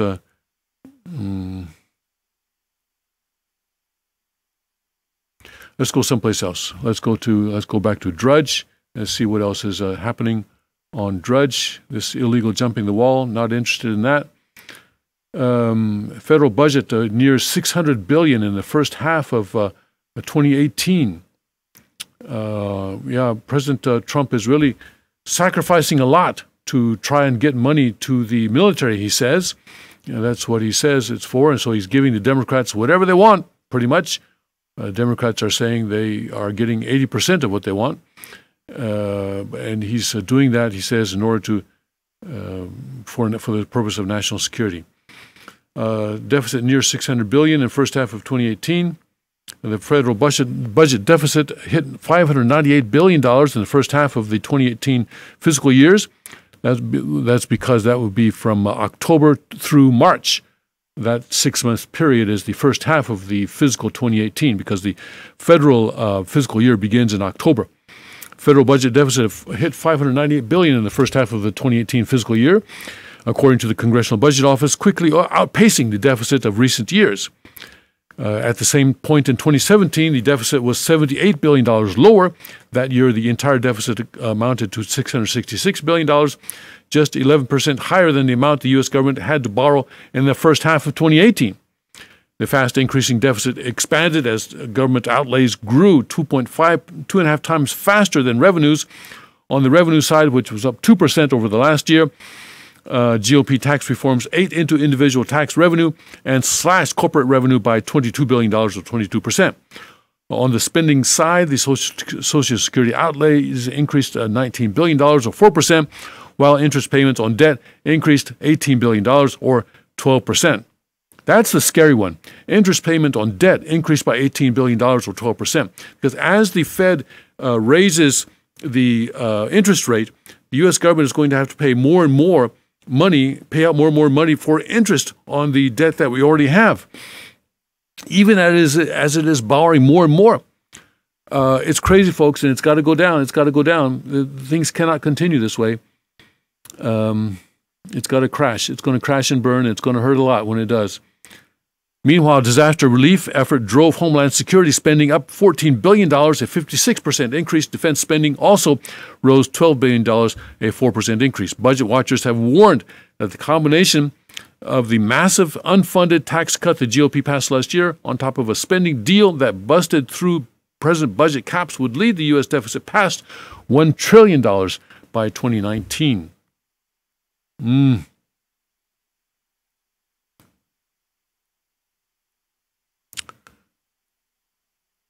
We're playing a game of musical chairs, and no one knows when the music is going to stop.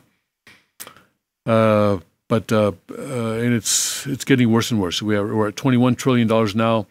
The Fed raising the rates means that more money will have to be paid out in interest, and it's going to hurt. It's going to hurt. It's going to hurt a lot of people. It's going to hurt a lot. It's going to hurt a lot. Let's look at the secret X-37B military space plane, which I'm sure is part of the deficit. And I'm not sure if we actually need it. See if I can get this to come up. Not having such success here. Okay, here we go.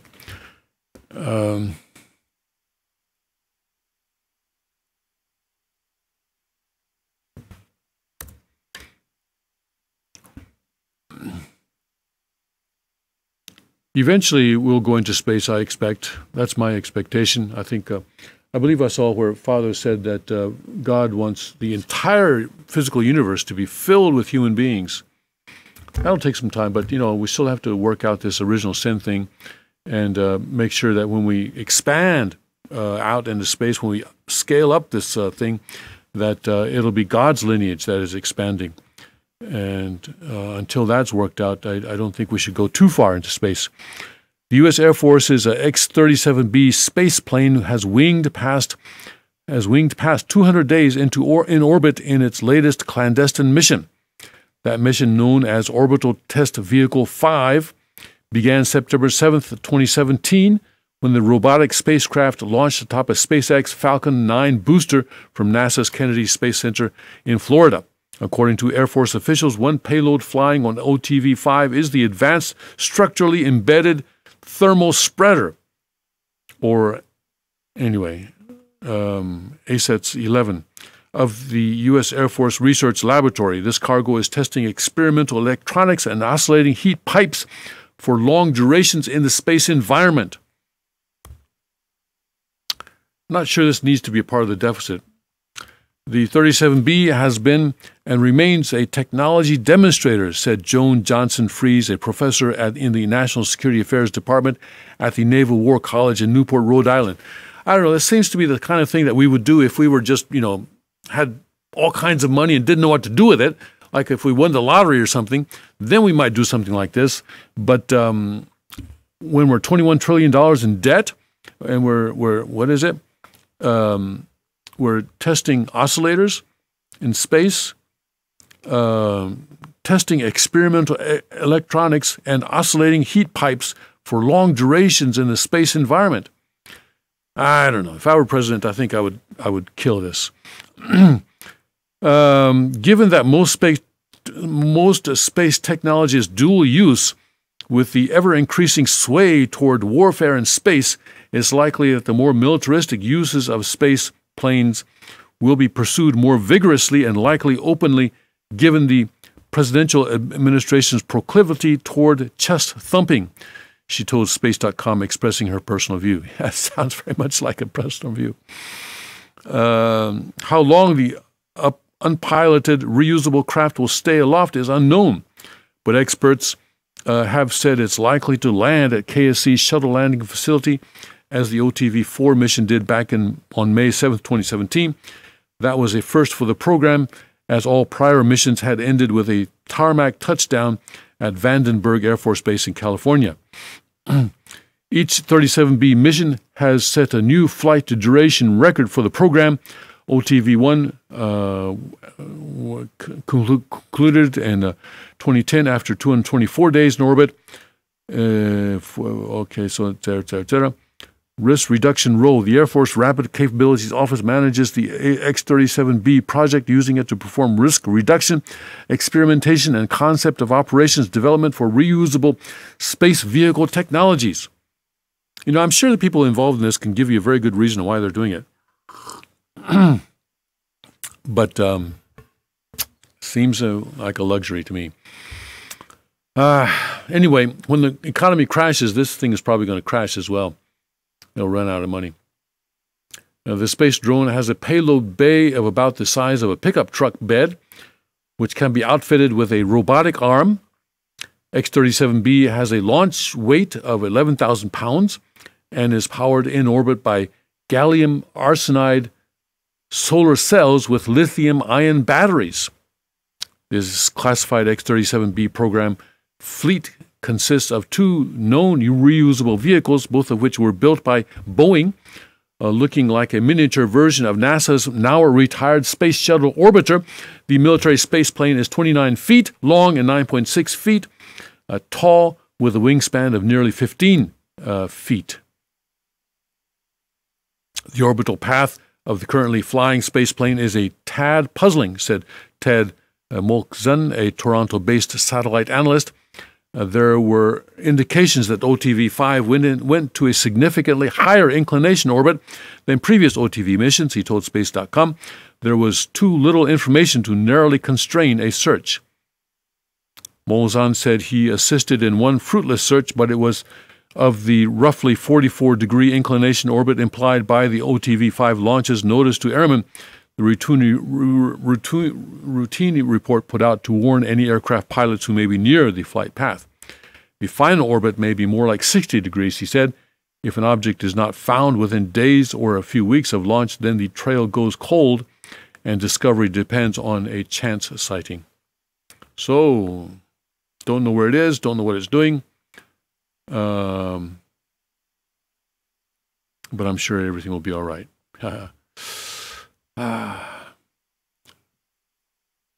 I understand that we can understand that China is trying to militarize the space and Russia is militarizing the space. Antonio Constitution does call for the establishment of a space, what is it called, a space agency or something like that, space force, separate from the Air Force.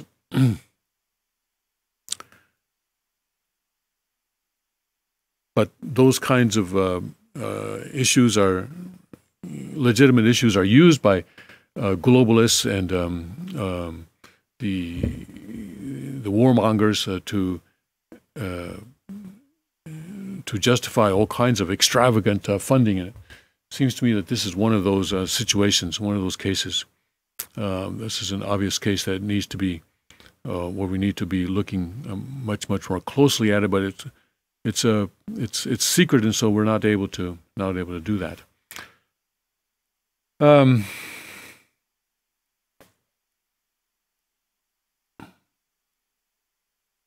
Looking for something here to cover.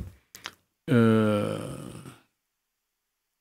the Drudge Report, I think, is focusing today on this wall that the illegal alien can cover in a very quick amount of time. And the Sessions renews calls to prosecute first-time crossers, and President Trump signed an order ending the catch and release, which was good. Let me see if I can find an article on that. I think that may have taken place late last night after Drudge went to bed. And I'm sure he'll have something on it this morning in a few hours.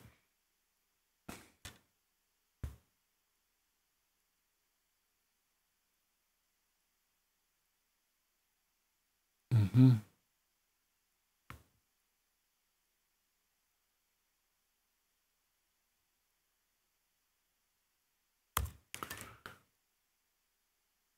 Trump signs memo ending catch and release immigration policy.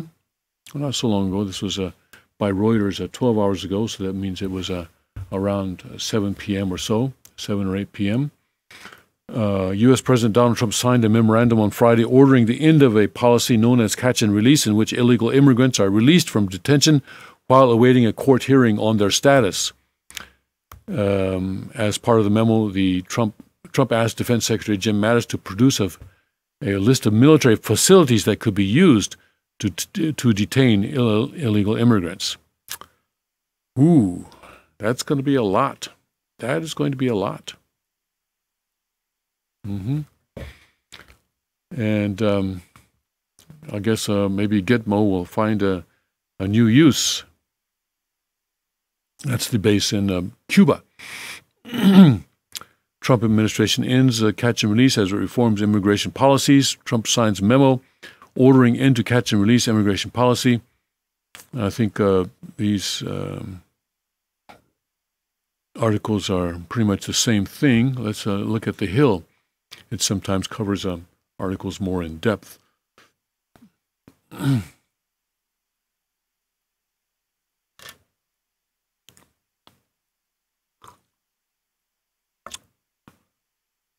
The memo signed by Trump orders the Department of Homeland Security, in coordination with other agencies, to submit a report to the President within 45 days detailing all measures that their respective departments have pursued or are pursuing to expeditiously end catch and release practices. So it's not going to just end overnight, but expeditiously. The report instructs departments to share information on any contracts to construct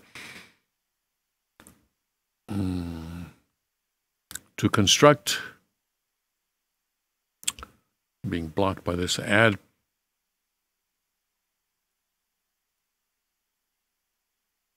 To construct oops, they suddenly switched me to another story. Wow, that's not good. Oh yeah, okay, well, here we go. To construct or operate detention facilities along the border, as well as steps taken to assign asylum officers at detention facilities, among other measures. As part of the order, Trump is requesting, quote, a detailed list of all existing facilities, including military facilities, that could be used, modified, or repurposed to detain aliens for violations of immigration law at or near the borders of the United States. Trump has also directed Attorney General Jeff Sessions and Homeland Security's Secretary Kirstjen Nielsen to identify any other resources or steps that may be needed to expeditiously end catch and release practices. White House Press Secretary Sarah Huckabee Sanders characterized catch and release, the practice of paroling detained immigrants who await a court's determination on their status, as dangerous. The safety and security of the American people is the president's highest priority, and he will keep his promise to protect our country and to ensure that our laws are respected, she said in a statement. At the same time, the president continues to call on congressional Democrats to cease their staunch opposition to border security and to stop blocking measures that are vital to the safety and security of the United States, as she added. This is thanks to the caravan, right? To the caravan that is is or was or may be coming up through Mexico. And I don't see any. Well, let's see here. I was looking for an article on that caravan. It looks like Reuters may have a report that they filed yesterday. Migrant caravan down by almost half, soldiers on through Mexico.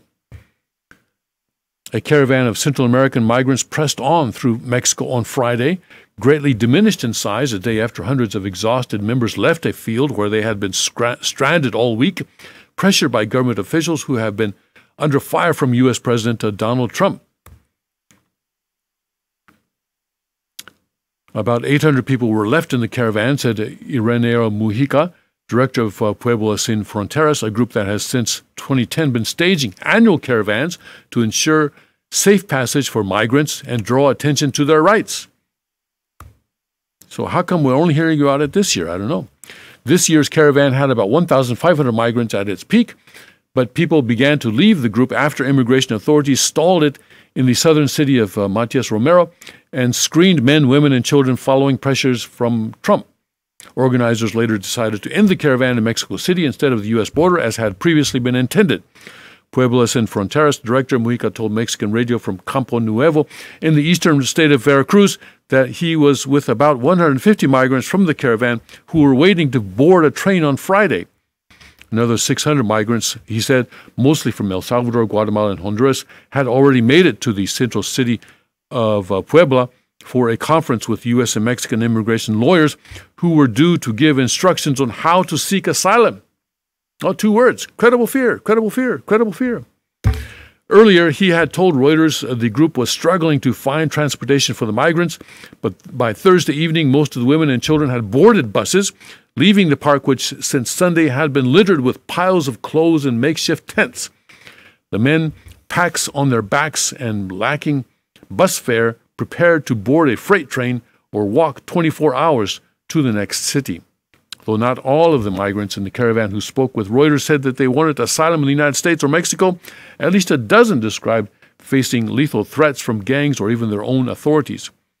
Even in the night, it's not hot, but the cold assaults you, Carlos Francisco Portillo, a former soldier from El Salvador, said of the long walk. You can't advance much, added another migrant from Nicaragua. The train was barely safer, added Portillo, unless you strapped yourself to the roof for sleep to avoid falling off. His choice was to either take the freight train, walk all night, or head home to near certain death from a gang. I understand, people are in difficult situations, many times of their own making.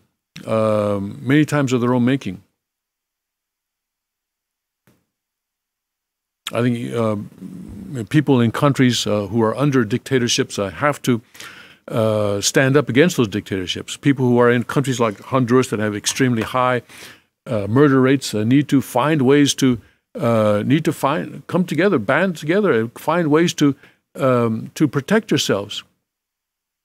Find ways to do it. God gave you creativity, and it's your responsibility and your freedom to create a society that is what you want, is where you want to live. You cannot just barge into another country, another society that has been able to establish a environment where people can live safely. In the Chonyuguk, we will have strict border control. We will have strict border control in the Chonyuguk, definitely, because we will build a society based on freedom and responsibility that will be prosperous. And if people want to join Chonyuguk, then they can do so by forming their own state and going through the process of becoming a state under the United States of Chonyuguk Constitution, accepting the king as their monarch, as their king, accepting the rule of law as outlined under the Constitution of the United States of Chonyuguk. As they can join as a state. There is a process for joining Chonyuguk, but that process will not be to simply climb over the border walls. We will defend our borders. I can promise you that. We will have border entry points. People will be given, of course, all this has to be decided by Congress, but I speculate, I imagine, I expect that people will be given permission to enter our country and stay there for a certain period of time for a certain purpose. In other words, be given certain types of visas. And then when those time of those visas expire, people will be expected to leave. We will protect our borders, and we will make sure that the citizens of Cheongguk who live in Cheongguk will be able to enjoy the benefits of the prosperous society that we will create. States will be allowed to join. Yeah, states, form a state. We want to join Cheongguk. Okay, form your state. There will be, laws about naturalization as well, where people can come in and become citizens of the existing state. But a better way to join Cheongguk will be to form your own state and come under the Constitution as a separate state. I don't know if we're going to build a wall. It's quite possible. Wall, moat, with alligators and piranha. We'll do all sorts of things, I expect. All right, so that is what's going on with that caravan. And I guess they're still trying to make it to the U.S. border.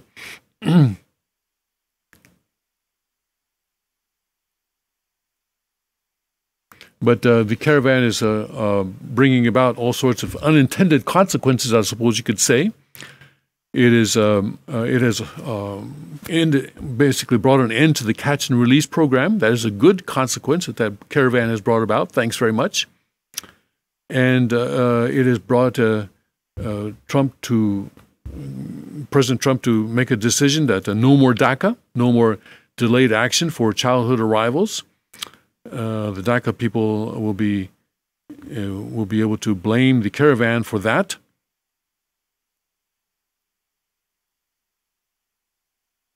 Here's Gutfield on the collapsing caravan. Let's see what he has to say.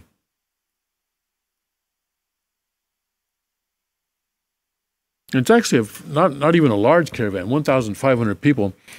When you consider the number of people coming across the border each month, 1,500 would not be that much of much more than a blip. But because of all the media attention given to it, ironically by the left-wing media, that this has resulted in these actions by the president.